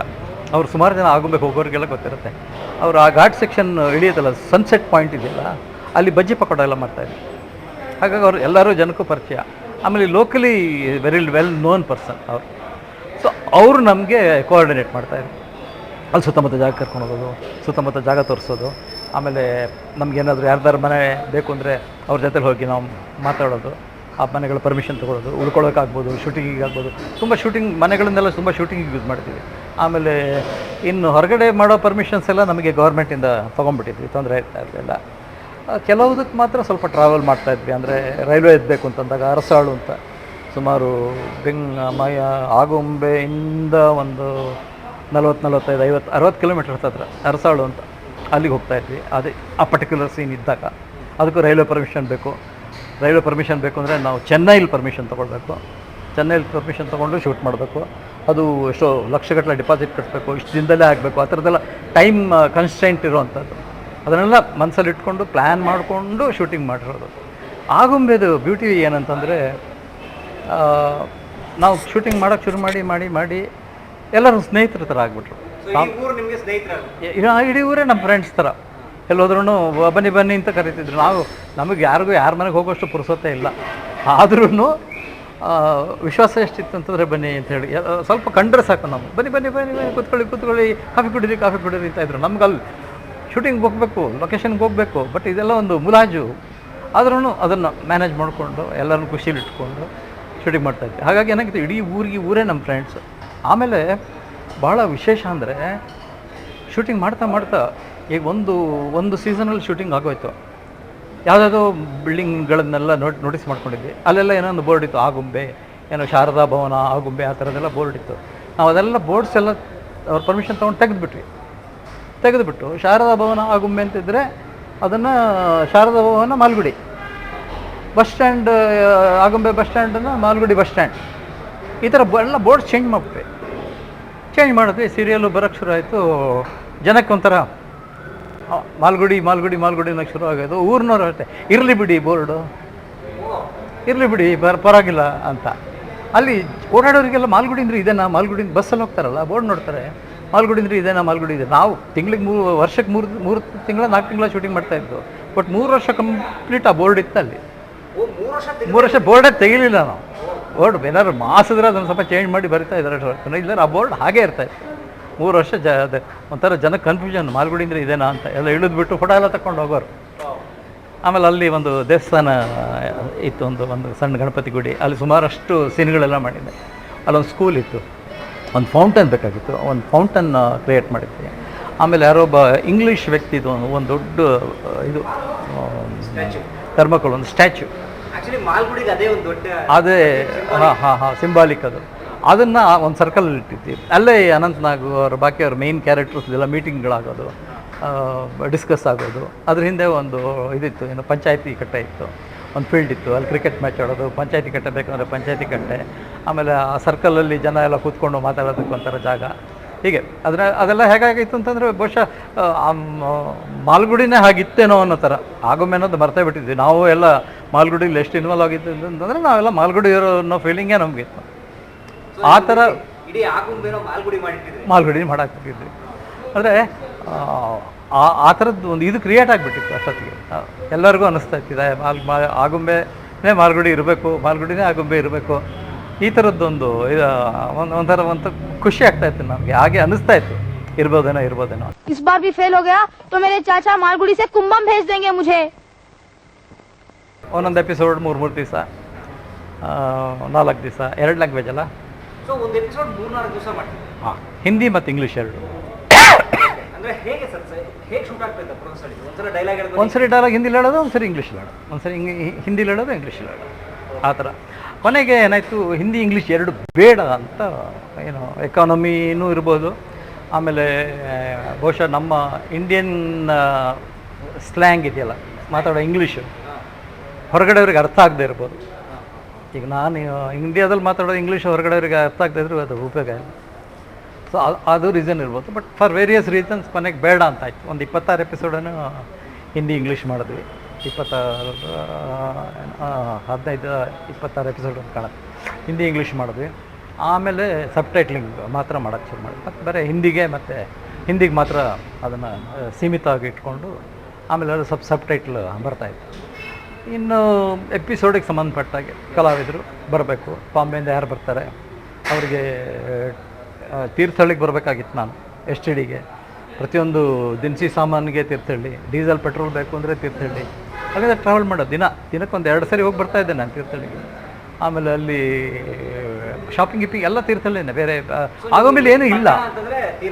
ಆಗೋಮೇಲೆ ಏನೂ ಇಲ್ಲ, ಅದೇ ಹೇಳಿದ್ನಲ್ಲ, ಅಂಡರ್ ಡೆವಲಪ್ ಒಂದು ಅಂಗಡಿನೂ ಇಲ್ಲ ಅಲ್ಲಿ. ಸಣ್ಣ ಪುಟ್ಟ ಬೀಡಿ ಸಿಗರೇಟು, ಚಾಕ್ಲೇಟ್ ಬಿಸ್ಕೆಟು ಅದು ಬಿಟ್ಟರೆ ಬೇರೆ ಒಂದು ರೇಷನ್ ಅಂಗಡಿ ಆ ಥರದ್ದೇನೋ ಎಮರ್ಜೆನ್ಸಿಗೆ 1 kg 2 kg ಅಕ್ಕಪಕ್ಕದವ್ರಿಗೆ ಬೇಕಾದರೆ ಇಟ್ಕೊಂಡಿದ್ರೆ ಅಷ್ಟೇ ಹೊರತು ಬಲ್ಕಲ್ಲಿ ಬೇಕು ಅಂದ್ರೆ ಇಲ್ಲ. ನಮಗೆ ತಿಂಗಳಿಗೆ ಬೇಕಾಗಿರೋ ರೇಷನ್ ಬೇಕಾಗಿತ್ತಲ್ಲ, ಹಾಗಾಗಿ ಅದನ್ನು ಅಲ್ಲಿ ಮಾಡಿಕೊಂಡು ಇಲ್ಲಿ ತೀರ್ಥಹಳ್ಳಿಯಿಂದ ಇಲ್ಲಿ ಸ್ಟೋರ್ ಮಾಡಿಕೊಂಡು ಅಲ್ಲಿ ಆಗುಂಬೆನಲ್ಲಿ ಅದನ್ನು ಮೇಂಟೈನ್ ಮಾಡ್ತಾಯಿದ್ವಿ. ಅಂದರೆ ನಮ್ಮದೇ ಕಿಚನ್ನು, ನಮ್ಮದೇ ಸ್ಟೋರು, ಫ್ಯಾಕ್ಟ್ರಿಗಳು. ಅದೊಂಥರ ಏನಂತ ಹೇಳ್ತಾರೆ, ಒಂದು ದೊಡ್ಡ ಪ್ರಾಜೆಕ್ಟ್, ವರ್ಷಾನುಗಟ್ಟಲೆ ನಡೆಯುವಂಥ ಪ್ರಾಜೆಕ್ಟು. ಅದಕ್ಕೆ ಏನೇನು ಬೇಕು, ಒಂದು ಕ್ಯಾಂಪ್, ಒಂದು ಮಿಲ್ಟ್ರಿ ಕ್ಯಾಂಪ್ ಥರ, ಆ ಥರ ಕ್ಯಾಂಪ್ ಅದು ಹೋಗೋದು ಒಂಥರ ಅಭ್ಯಾಸ ಆಗ್ಬಿಟ್ಟಿತ್ತು. ನಾವು ಶೂಟಿಂಗ್ ಮಾಡ್ತಾಯಿದ್ದೀವಿ ಅನ್ನೋದಕ್ಕಿಂತ, ಅದೇ ಬೇರೆ ಊರಲ್ಲಿ ಶೂಟಿಂಗ್ ಮಾಡ್ತಿದ್ದೀವಿ ಅನ್ನೋದಕ್ಕಿಂತ ನಮ್ಮದೇ ಯಾವುದೋ ಒಂದು ಬೇರೆ ಥರದ ಪ್ರದೇಶದಲ್ಲಿ ನಾವು ಶೂಟಿಂಗ್ ಮಾಡ್ತಾಯಿದ್ದೀವಿ ಅನ್ನೋ ಥರ.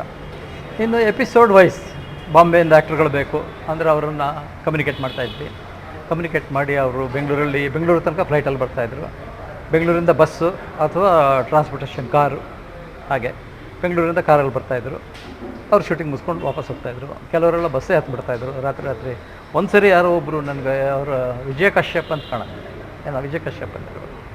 ಅವರು ಮಿಸ್ಕಮ್ಯುನಿಕೇಟ್ ಆಗಬೇಕು. ಅವರು ಬರಬೇಕಾಗಿತ್ತು, ಬಂದೇ ಇಲ್ಲ. ಏನು ಮಾಡೋದು ಗೊತ್ತಾಗ್ತಾ ಇಲ್ಲ. ಬರಬೇಕಾಗಿತ್ತಲ್ಲ, ಬರಲಿಲ್ವಲ್ಲ ಅಂತ. ಮೋಸ್ಟ್ಲಿ ವಿಜಯ ಕಶ್ಯಪ್ ಇರಬೇಕು.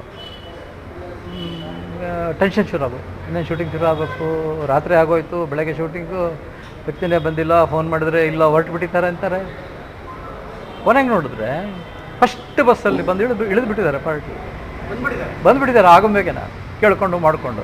ಅದರೆಲ್ಲ ರಂಗಭೂಮಿ ಕಲಾವಿದರು, ಅವರಿಗೆಲ್ಲ ಕಮಿಟ್ಮೆಂಟ್ ಅಷ್ಟೇ. ಏನೋ ಆಗಿದೆ, ಪ್ರೊಡಕ್ಷನಲ್ಲಿ ಏನೋ ಪ್ರಾಬ್ಲಮ್ ಆಗಿರಬೇಕು, ಆ ಥರದ್ದೇನೋ ಒಂದು ಯೋಚನೆ. ಎಲ್ಲ ಒಂದು ಕಡೆ ಈಗ ಮೊಬೈಲ್ ಇಲ್ವಲ್ಲ, ಆ ಥರದ್ದೇನೋ ಒಂದು ಬಂದುಬಿಟ್ಟಿದ್ದಾರೆ. ಅಲ್ಲಿ ಹುಡ್ಕೊಂಡು ಮಾಡ್ಕೊಂಡು ಬಂದೀವಿ.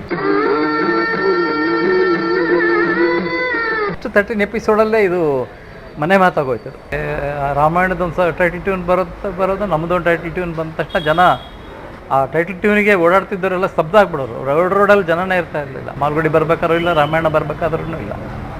ಎಲ್ಲ ಬಂದು ಟಿ ವಿ ಮುಂದೆ ಕೂತ್ಕೊಳ್ಳೋರಂತೆ. ಮದುವೆ ಹೀರೋಯಿನ್ಗಳೇ ಬರ್ತಾ ಇರಲಿಲ್ವಂತೆ. ಕೆಲವು ಬಹುಶಃ ರಾಮಾಯಣಕ್ಕಿರಬೇಕು, ನೋಡಬೇಕು ಅಂತೇಳಿ. ಈ ಥರದ್ದೊಂದು ಕ್ರೇಜ್ ಇತ್ತು. ಅಂದರೆ ಎಲ್ಲರ ಮನೇಲೂ ಟಿ ವಿ ಇರ್ತಿರಲಿಲ್ಲ, ಯಾರ್ದೋ ಮನೇಲಿ ಟಿ ವಿ ಇರ್ತಾಯಿತ್ತು. ಇಡೀ ಊರೇ ಹೋಗಿ ಕೂತ್ಕೊಳ್ತಾ ಇತ್ತು, ಸಿನಿಮಾ ಥರ. ಆ ಥರದ್ದು ಸಿಚುವೇಶನ್ ಅದು. ಹಾಗಾಗಿ ಆರ್ಟಿಸ್ಟ್ಗಳಿಗೆ ಒಂದು ಹಿರಿಮೆ, ಮಾಲ್ಗುಡಿ ಡೇಸಲ್ಲಿ ಆ್ಯಕ್ಟ್ ಮಾಡೋದು ಅಂದರೆ ಒಂದು ಹಿರಿಮೆ. ಆ ಪ್ರಾಜೆಕ್ಟ್ ಜೊತೆಗೆ ನಾವು ಇದ್ದೀವಿ ಅನ್ನೋದೊಂದು ಹೆಮ್ಮೆ. ಹಾಗಾಗಿ ಸಣ್ಣ ಪುಟ್ಟದ ಹೆಚ್ಚು ಕಮ್ಮಿ ಅದರಲ್ಲೆಲ್ಲ ಬರ್ತಾಯಿದ್ರು. ಇದರಲ್ಲಿ ಈಗ ಹೀರೋ ಅಂತ ಮಾಡಿದ್ವಿ, ಮಂಜುನಾಥ್ ಅವ್ರದ್ದು. ಅದು ಅಲ್ಲೇ ಆಗುಂಬೆಲೆ ಮಾಡಿದ್ದು. ಆಮೇಲೆ ಇನ್ನೊಂದು ಪೈಲಟ್ ಎಪಿಸೋಡ್ ಒಂದು ಮಾಡಿದ್ವಿ. अब समझा. तो तुम्हारे पिता ने दूसरी शादी की और तुम्हारी सौतेली माँ ने तुम्हें पाला, है ना? हाँ, पर तुम्हें कैसे मालूम? ಮಂದಿರ ಕಾ ಬುಡ್ಡ, ಅದು ಇಂಗ್ಲೀಷಲ್ಲಿ ಹೆಸರು ಅದಕ್ಕೆ ವಾಚ್ಮನ್ ಅಂತ. ಅದನ್ನು ಬೆಂಗಳೂರು ಹತ್ರ ಬಸವನಪುರ ಅಂತ ಒಂದು ಊರಿದೆ. ಬಸವನಪುರದ ಹತ್ರ ಒಂದು ಹಳೆಯದೊಂದು ಕೋಟೆ ಇದೆ. ಕೋಟೆ ಒಳಗಡೆ ಒಂದು ದೇವಸ್ಥಾನ ಇದೆ, ಒಂಥರ ಪಾಳು ಬಿದ್ದಿರೋ ಜಾಗ ಅದು. ಪೈಲಟ್ ಎಪಿಸೋಡ್ ನಾವು ಫಸ್ಟ್ ಅದು ಮಾಡಿದ್ದು. ಅದರಲ್ಲಿ ಗಿರೀಶ್ ಕಾರ್ನಾಡ್ ವಾಚ್ಮನ್ ಆಗಿರ್ತಾನೆ. ಒಂದು ದೆವ್ವದ ಕಥೆಯನ್ನು, ಬಿಮಲ್ ದೇಸಾಯಿ ಅಂತ ಒಬ್ಬ ಆ್ಯಕ್ಟ್ರನು, ಇಲ್ಲಿ ಬೆಂಗಳೂರು ಇಂಗ್ಲೀಷ್ ಥಿಯೇಟ್ರ್ನು. ಅದು ಫಸ್ಟ್ ಪೈಲಟ್ ಎಪಿಸೋಡ್ ಮಾಡಿದ್ವಿ. ಈ ಸ್ವಾರಸ್ಯ ಅಂತ ಏನು ಅಂತಂದರೆ, ಬ್ಯಾಂಕರ್ ಮಾರ್ಗ ಇವರಿಗೆ ಅರ್ಕನಾರಾಯಣಗೆ ಇಷ್ಟ ಆಗೋಯ್ತು, ನರಸಿಂಹನಿಗೆ ಹೇಳಿಬಿಟ್ರು ಮಾಡಿ ಅಂತ. ಅದಕ್ಕೆ ಮುಂಚೆ ಗೈಡ್ ಅಂತ ಒಂದು ಸಿನಿಮಾ ಬಂತು 1960ನಲ್ಲಿ, ದೇವಾನಂದದ್ದು. ಆ ಸಿನಿಮಾ ಯಾವ ಕಾರಣಕ್ಕೂ ಇವ್ರಿಗೆ ಇಷ್ಟ ಆಗಲೇ ಇಲ್ಲ, ಅರ್ಕನಾರಾಯಣ. ಹಾಂ, ಅದು ಅರ್ಕನಾರಾಯಣದ ಕತೆ ಇಷ್ಟ ಆಗಲೇ ಇಲ್ಲ. ಅದು ಇಷ್ಟ ಆಗಲಿ ಎಲ್ಲಿ ಮಟ್ಟಿಗೆ ಅಂತಂದರೆ, ನಂದು ಯಾವ ಕಥೆನೂ ನಾನು ಸಿನಿಮಾ ಕೊಡೋದಿಲ್ಲ ಅನ್ನೋಂತ ಅವ್ರು ಡಿಸೈಡ್ ಮಾಡಿಬಿಟ್ಟಿದ್ರು. ಬಟ್ ಬ್ಯಾಂಕರ್ ಮಾರ್ಗ ಆದಮೇಲೆ ಇವರು ಅದನ್ನು ಒಪ್ಪಿಸಿದ ಮೇಲೆ ಮಾಡೋಕ್ಕೆ ಸಾಧ್ಯ ಆಗ್ಬೋದು ಅಂತ ಶಂಕರ್ನಾಗ್ ಬಗ್ಗೆ ಎಲ್ಲ ಹೇಳಿದ ಮೇಲೆ ನಾವು ಮಂದಿರ ಕಾ ಬುಡ್ಡ ಗಿರೀಶ್ ಕಾರ್ನಾಡ್ ಅವರು ಟ್ರಯಲ್ ಶೂಟ್ ಮಾಡಿದ್ವಿ. ಅದನ್ನು ನೋಡಿದ ಮೇಲೆ ಆರ್ ಕೆ ನಾರಾಯಣ್ಗೆ ಕಂಪ್ಲೀಟ್ ಸಮಾಧಾನ ಆಯಿತು. ಅಂದರೆ ಕತೆ ಬರೆಯೋನಿಗೂ ಅಷ್ಟೇ, ತಲೆಯಲ್ಲಿ ಏನೋ ಒಂದು ಕಲ್ಪನೆ ಇರುತ್ತೆ, ನನಗೆ ಹೀಗಿರಬೇಕು, ಈ ಥರ ಕ್ಯಾರೆಕ್ಟರ್ ಇರಬೇಕು, ಈ ಥರ ಬ್ಯಾಕ್ಗ್ರೌಂಡ್ ಇರಬೇಕು ಅಂತ. ಅದಕ್ಕೆ ಅಟ್ಲೀಸ್ಟ್ ಒಂದು 50-60% ಮ್ಯಾಚ್ ಆದರೆ ಅದೊಂದು ಸಕ್ಸಸ್ ಅಂತ. ಬಹುಶಃ ನಾವು ಕಳಿಸಿದ ಪೈಲಟ್ ಎಪಿಸೋಡು ಅವ್ರಿಗೆ ಇಷ್ಟ ಆಗಿರಬೇಕು, ಒಪ್ಕೊಂಡ್ರು. ಅಲ್ಲಿಂದ ಮುಂದೆ ಕಥೆಗಳೆಲ್ಲ ಒಂದಕ್ಕಿಂತ ಒಂದಾದ್ಮೇಲೆ ಶುರು ಆಯಿತು. ಆರ್ಕಂಡ್ ಒಂದು 5-6 ಸರಿ ಬಂದಿದ್ದರು, ನಮ್ಮ ಆಗುಂಬೆಗೂ ಬಂದಿದ್ದರು ಸೆಟ್ಟಿಗೆ. ನನಗೆ ಖುಷಿ ಕೊಡುವಂಥ ವಿಷಯ ಏನಂತಂದರೆ, ನಮ್ಮ ಲೀಲಾಸ್ ಫ್ರೆಂಡ್ ಅಂತ ಸಿದ್ಧ, ಅದರಲ್ಲಿ ನಂದೇ ಟೈರೆಕ್ಟರ್ ಕ್ಯಾರೆಕ್ಟ್ರು, ನಾನೇ ಹೀರೋ. ನನಗೆ ಒಂದು ದೊಡ್ಡ ಅವಾರ್ಡ್ ಏನು ಅಂತಂದರೆ, ಮಾಲ್ಗುಡಿ ಡೇಸ್ ಒಂದು 12 ಎಪಿಸೋಡ್ ಮಾಡೋದಲ್ಲ, ಫಸ್ಟ್ 12 ಎಪಿಸೋಡ್ ಮಾಡೋದಲ್ಲ, ಅದ್ರದ್ದೊಂದು ಬುಕ್ ರಿಲೀಸ್ ಮಾಡಿದ್ರು. ಆ ಬುಕ್ಕಲ್ಲಿ ಮುಖ್ಯ ಮೈನ್ ಫೋಟೋ ಬರುತ್ತಲ್ಲ, ಕವರ್ ಪೇಜ್, ಅದರಲ್ಲಿ ನಾನು ಫೋಟೋ ಇತ್ತು. ಅದನ್ನೇ ಸೆಲೆಕ್ಟ್ ಮಾಡೋರು, ಅವ್ರು ಇದೇ ಇರಲಿ ಅಂತ. ಆಮೇಲೆ ಮಿಠಾಯಿ ವಾಲ, ಅದು ಬೆಂಗಳೂರಲ್ಲಿ ಯಡಿಯೂರ್ ಹತ್ರ ಆಯಿತು. Goat and the horse and the goat ಅಂತ, 2 ಗೋಟ್ಸ್ ಅಂತ, ಅದು ನಂದಿ ಹಿಲ್ಸಲ್ಲಾಯಿತು. ಈಶ್ವರನ್ ಅಂತ, ಅದರಲ್ಲಿ ಸುನಿಲ್ ಅಂತ ಒಬ್ಬ ಆ್ಯಕ್ಟ್ ಮಾಡಿದ್ದೆ, ಅನಂತ್ನಾಗ್ ಮಗ ಆಗಿ. ಅನಂತ್ನಾಗ್ ಸುನಿಲ್ ಅವರೇ ಮಿಠಾಯಿ ವಾಲದಲ್ಲೂ ಅದೇ ಕಾಂಬಿನೇಷನ್ ಬಂತು. ಸುನಿಲ್ ಅನಂತ್ನಾಗಿರಲಿಲ್ಲ, ಸುನಿಲ್ ಈಶ್ವರನ್ ಅಂತ. ಆ ಸಿನಿಮಾ, ಆ ಸೀರಿಯಲ್ಲು ನಾವು ಬೆಂಗಳೂರು ಸೆಂಟ್ರಲ್ ಕಾಲೇಜು ಮತ್ತು ಮೈಸೂರು, ಅಲ್ಲಿ 2 ಕಡೆ ಶೂಟ್ ಮಾಡೋದು. ಯಾಕಂದರೆ ಅದು ಅವನು ಕಾಲೇಜ್ ಸ್ಟೂಡೆಂಟು, ಫೇಲ್ ಆಗ್ತೀನಿ ಅಂತಾನೆ ಇರ್ತಾನೆ, ರಿಸಲ್ಟು ನೋಡ್ತಾನೆ, ಫೇಲ್ ಆಗಿಬಿಟ್ಟಿರ್ತಾನೆ. ಅದು ಆ್ಯಕ್ಚುಲಿ ನಾನು ಫಸ್ಟ್ ಕ್ಲಾಸ್ ಪಾಸ್ ಆಗಿರ್ತಾನೆ, ನಾನು ಮೇಲ್ಗಡೆ ನೋಡೇ ಇರೋಲ್ಲ. ಫೇಲ್ ಆಗಿದ್ದೀನಿ ಅಂತ ಹೋಗಿ ಸುಸೈಡ್ ಮಾಡ್ಕೊಂಡ್ಬಿಡ್ತಾನೆ. तुम अभी तक पढ़ाई करने नहीं बैठे? परीक्षा आ रही है, भूल गए? जाओ जाओ. ನನ್ನ ಲೀಲಾಸ್ ಫ್ರೆಂಡ್ ಅಂತ ನಾನು ಹೇಳಿದ್ದಲ್ಲ, ಅದನ್ನು ನಾವು ಶೂಟ್ ಮಾಡಿದ್ದು ನಮ್ಮ ಗೌರಿಶಂಕರ್ ಕ್ಯಾಮ್ರಾಮನ್ ಇದ್ರಲ್ಲ, ಹಾಂ, ಅವರ ಮನೆಯಲ್ಲಿ. ಅವ್ರದ್ದೊಂದು ಮನೆ ಇತ್ತು ಬಸವನಗುಡಿನಲ್ಲಿ, ಅವ್ರ ಮನೆ ಶೂಟಿಂಗ್ ಮಾಡಿದ್ವಿ. ಈಗೆಲ್ಲ ಅದು ಕಾಂಪ್ಲೆಕ್ಸ್ ಆಗಿದೆ, ಬೇರೆ ಬೇರೆ ಬಿಲ್ಡಿಂಗ್ ಆಗಿದೆ. ಆಮೇಲೆ GV ಅಯ್ಯರ್ ಒಂದು ಇದರಲ್ಲಿ ಮಾಡೋದು, ಅವ್ರಿಗೆ ತುಂಬ ವಯಸ್ಸಾಗಿತ್ತು, ಬಟ್ ಭಾಳ ಕಲ್ಲಿನಂತ ಉಕ್ಕಿನಂಥ ಮನುಷ್ಯ ಅವರು. GV ಅಯ್ಯರ್ ಅವರು ಮಾಡಿದ್ದು ಕುಂದಾದ್ರಿ ಇತ್ತು, ಒಂದು ಬೆಟ್ಟ, ಆಗುಂಬೆ ಹತ್ರ ಒಂದು ದೇವಸ್ಥಾನ ಇದೆ, ಬಟ್ ಮೇಲೆ ಅಲ್ಲಿತ್ತು, ಅಲ್ಲಿ ಬಂದು ಮಾಡಿದ್ರು.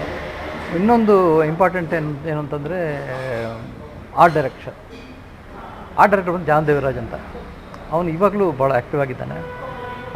ಅವನ ಕಲಾಕೃತಿಗಳೆಲ್ಲ ಒಂದು ಸ್ವಲ್ಪ ಡಿಫ್ರೆಂಟ್ ಅದು. ಬಟ್ ನಮ್ಗೆ ಇಂಥದ್ದು ಬೇಕು ಅಂದರೆ ಕೊಡ್ತಾನೆ, ಅಂತಂದರೆ ಆ GV ಅಯ್ಯರ್ದು ಒಂದು ಎಪಿಸೋಡಲ್ಲಿ ದೇವಸ್ಥಾನದ ಮುಂದೆ 2 ವಿಗ್ರಹಗಳಿರುತ್ತೆ. ಅವೇನೋ ಮಾತಾಡ್ಕೊಳ್ತಿರುತ್ತವೆ ಅನ್ನೋ ಥರ ಪೂಜಾರಿಗೊಂದು ಭ್ರಮೆ ಇರುತ್ತೆ, ಅವೇನೋ ನಿಮ್ಮ ಜೊತೆ ಮಾತಾಡ್ತವೆ ಅನ್ನೋ ಥರ ಒಂದು ಭ್ರಮೆ ಇರುತ್ತೆ. ಆ ವಿಗ್ರಹಗಳು ಬೇಕು ನಮಗೆ. ಅಲ್ಲಿ ಸಡನ್ನಾಗಿ ವಿಗ್ರಹ ಬೇಕು ಅಂತ ಅನ್ನಿಸ್ತು ಅಲ್ಲಿ ಏನೋ ಹೋದಾಗ. ಸರಿ, ಅದಕ್ಕೆ ಅರೇಂಜ್ಮೆಂಟ್ ಮಾಡಬೇಕಲ್ಲ, ಆರ್ಟ್ ಡೈರೆಕ್ಟ್ರ್ ಕೆಲಸ. ಕೇಳಿದ್ವಿ ಏನು ಮಾಡಿ, ಯೋಚನೆ ಮಾಡ್ದ ಅವನು. ಸ್ವಲ್ಪ ಟೈಮ್ ಕಡೆಯಿಂದ ಹೊಟ್ಟೋದ. ಅಲ್ಲೆಲ್ಲೋ ಕಾಡಿಗೆ ಹೋಗಿ, ಕಾಡೊಳಗಡೆ ಹುಡುಕಿ, ಈ ಬೆಣಚುಕಲ್ಲು, ಈ ವಿಗ್ರಹ ಕೆತ್ತೋಕ್ಕೆ ಸೂಟಬಲ್ ಕಲ್ಲುಗಳಿರ್ತವೆ, ಅದನ್ನು ಹುಡುಕಿ ತೊಗೊಂಬಂದು ಅದನ್ನು ಅಲ್ಲೇ ಕೆತ್ತಿಬಿಟ್ಟು ವಿಗ್ರಹ ಮಾಡಿ ಒಂದು ವಿತಿನ್ 3 ಅವರ್ಸಲ್ಲಿ 2 ವಿಗ್ರಹ ಕೊಟ್ಬಿಟ್ಟ. ಅಷ್ಟು ಇದು. ಇನ್ನೊಂದು ಅಂದರೆ ಯಾವುದನ್ನು ಕೇಳಿದ್ರು ಇಲ್ಲ ಅಂತ ಹೇಳ್ತಿರಲಿಲ್ಲ, ಪ್ರತಿಯೊಂದು ಅವನದೇ ಕ್ರಿಯೇಷನ್. ನಾವು ಮಾಲ್ಗುಡಿನಲ್ಲಿ ಏನೋ ಒಂದು ಕಡೆ ಲೈಟ್ ಕಂಬ ಬಂತು ಅಂತಂದರೆ ಅದಕ್ಕೆ ಇದು ತೆಂಗಿನ ಮರದ್ದು ಥರ ಲುಕ್ ಬರೋ ಥರ ಮಾಡಿಸಿಟ್ಕೊಂಡಿದ್ವಿ, ಅದನ್ನು ಕಟ್ಬಿಡೋಣ, ತೆಂಗಿನ ಗರಿಗಳೆಲ್ಲ ಕವರ್ ಆಗೋದು. ಇನ್ನೇನೋ ಒಂದು ಲೇಟೆಸ್ಟ್ ಬಿಲ್ಡಿಂಗ್ದು ಏನಾದ್ರು ಒಂದು ಪೋರ್ಷನ್ ಬಂತು, ಅಲ್ಲಿ ಬಿಲ್ಡಿಂಗ್ಗಳೇ ಇಲ್ಲ, ಅಕಸ್ಮಾತಾಗಿ ಯಾವ್ದಾದ್ರು ಬಂತು ಅಂತಂದರೆ ಅಲ್ಲಿ ಅದನ್ನು ಫುಲ್ ಕವರ್ ಮಾಡೋಣ. ಆಮೇಲೆ ಆ ಥರ ಅವನು ಫ್ಯಾಂಟಾಸ್ಟಿಕ್ ಪರ್ಸನ್. ಅವನು ಜಾನ್ ದೇವರಾಜ್ ಅಂತ, ಅವನು ಆರ್ಟ್ ಡೈರೆಕ್ಟ್ ಮಾಡಿದ್ದದು ಇಡೀ ಸಿನಿಮಾಕ್ಕೆ. ಏನು ಕೇಳಿದ್ದನ್ನು ಕೊಡೋಣ, ಅಷ್ಟು ಆರ್ಟ್ ಡೈರೆಕ್ಟ್ರು.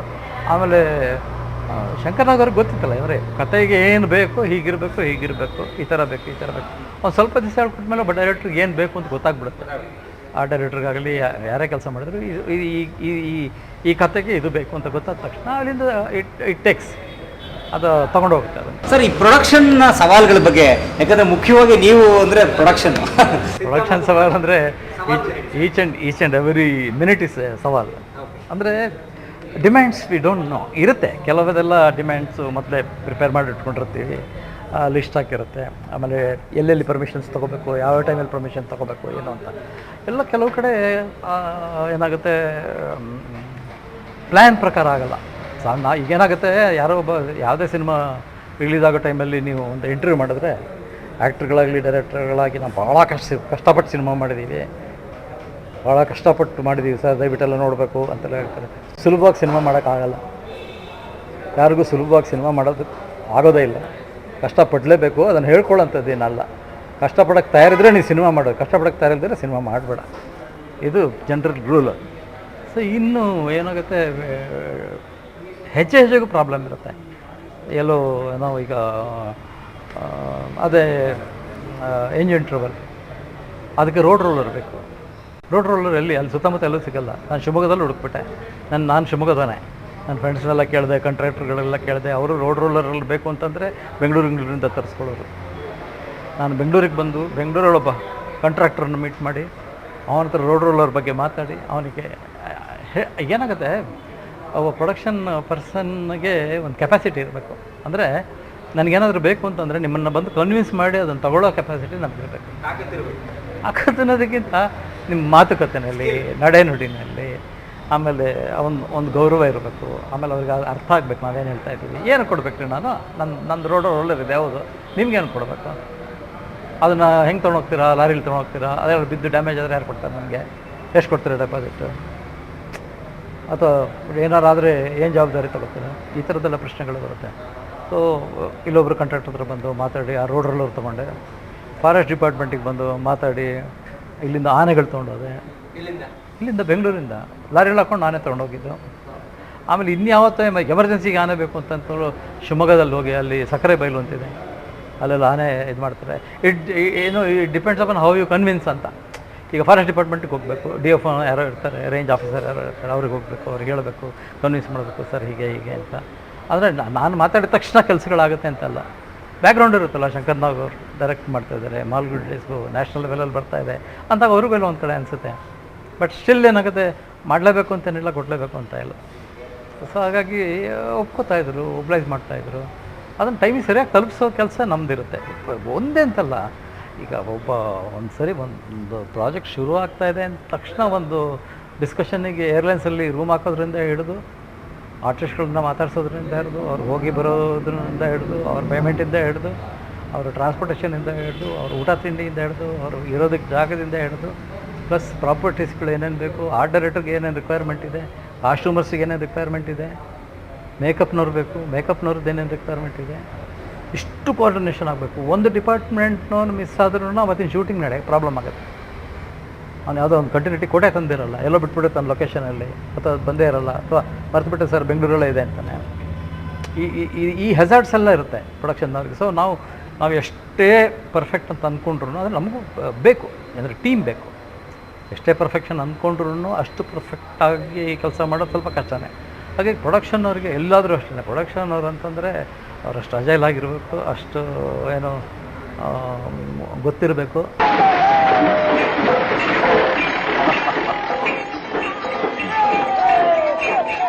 ಹೇಳು. ಈಗ ಇವಾಗ ಸಿನಿಮಾಗಳೆಲ್ಲ ಸ್ಕ್ರಿಪ್ಟ್ ಕೊಡಲ್ಲ, ಬೇಸಿಕಲಿ ಸ್ಕ್ರಿಪ್ಟೇ ಇರಲ್ಲ. ಆಮೇಲೆ ಸ್ಕ್ರಿಪ್ಟ್ ಕೈ ಕೊಟ್ಬಿಡ್ತಾಯಿದ್ರು ನಮ್ಮ ಕೈಗೆ. ನಾವೆಲ್ಲ ಸ್ಕ್ರಿಪ್ಟ್ ಓದ್ಕೊಂಡ್ರೆ, ನಾವು ರಂಗಭೂಮಿ ಬ್ಯಾಕ್ಗ್ರೌಂಡಿಂದ ಬಂದಿರೋರು, ನಾವು ನಟರಾಗಬೇಕು ಅಂತಲೇ ರಂಗಭೂಮಿಗೆ ಕಾಲಿಟ್ಟವರು. ಏನು ಬೇರೆ ಬೇರೆ ಕಾರಣಗಳಿಂದ ನಾವು ಬೇರೆ ಬೇರೆ ಕೆಲಸಗಳನ್ನು ಮಾಡಬೇಕಾಯ್ತು. ಸೊ ಸರಿ ಸ್ಕ್ರಿಪ್ಟ್ ನೋಡಿದಾಗ ನಮಗೊಂದು ಇಮ್ಯಾಜಿನೇಷನ್ ಇರುತ್ತೆ, ಹೀಗೆ ಇರಬೇಕು, ಈ ಥರ ಇರಬೇಕು, ಈ ಥರ ಇರಬೇಕು, ಹೀಗಿರುತ್ತೆ, ಹೀಗಿದ್ದರೆ ಹೀಗೆ ಚೆನ್ನಾಗಿರುತ್ತೇನೋ ಅಂತ. ಸೊ ನಮ್ಮದು ಒಂದು ಸ್ವಲ್ಪ ತಲೆ ಓಡ್ತಾ ಇರುತ್ತೆ. ಸೊ ಅದು ಏನಾಗುತ್ತೆ, ನಾವು ಅಂದ್ಕೊಳ್ಳೋದು, ಡೈರೆಕ್ಟ್ರ್ ಅಂದ್ಕೊಳ್ಳೋದು ಎಲ್ಲ ಸೂಟ್ ಆಯಿತು ಅಂತಂದರೆ ನಮ್ಮದೊಂದು ಕಾಂಟ್ರಿಬ್ಯೂಷನ್ ಅಂತ ಅದಕ್ಕೆ ಅರ್ಥ ಅಷ್ಟೇ. ಹಾಗಾಗಿ ನಮ್ಗೆ ಅದೊಂದು ಅಡ್ವಾಂಟೇಜ್ ಇತ್ತು. ಸೊ ಪ್ರೊಡಕ್ಷನ್ನವರು ಎಷ್ಟು ಅಂದರೆ, ಈಗ ಡೈರೆಕ್ಟ್ರ್ ಕೇಳಿದಾಗ ಇವತ್ತು ಶೂಟಿಂಗ್ ಇಟ್ಕೊಂಡಿದ್ದೀನಿ, ನನಗೆಲ್ಲ ಫೆಸಿಲಿಟಿ ಇದೆ ಅಂತಂದರೆ ಆ ಸೀನ್ ಮಾಡ್ತೀನಿ ನಾನು. ಆ ಫೆಸಿಲಿಟಿನಲ್ಲಿ ಯಾವುದೇ ಮಿಸ್ ಆದ್ರೂ ಶೂಟಿಂಗ್ ಮಾಡೋಕ್ಕಾಗಲ್ಲ.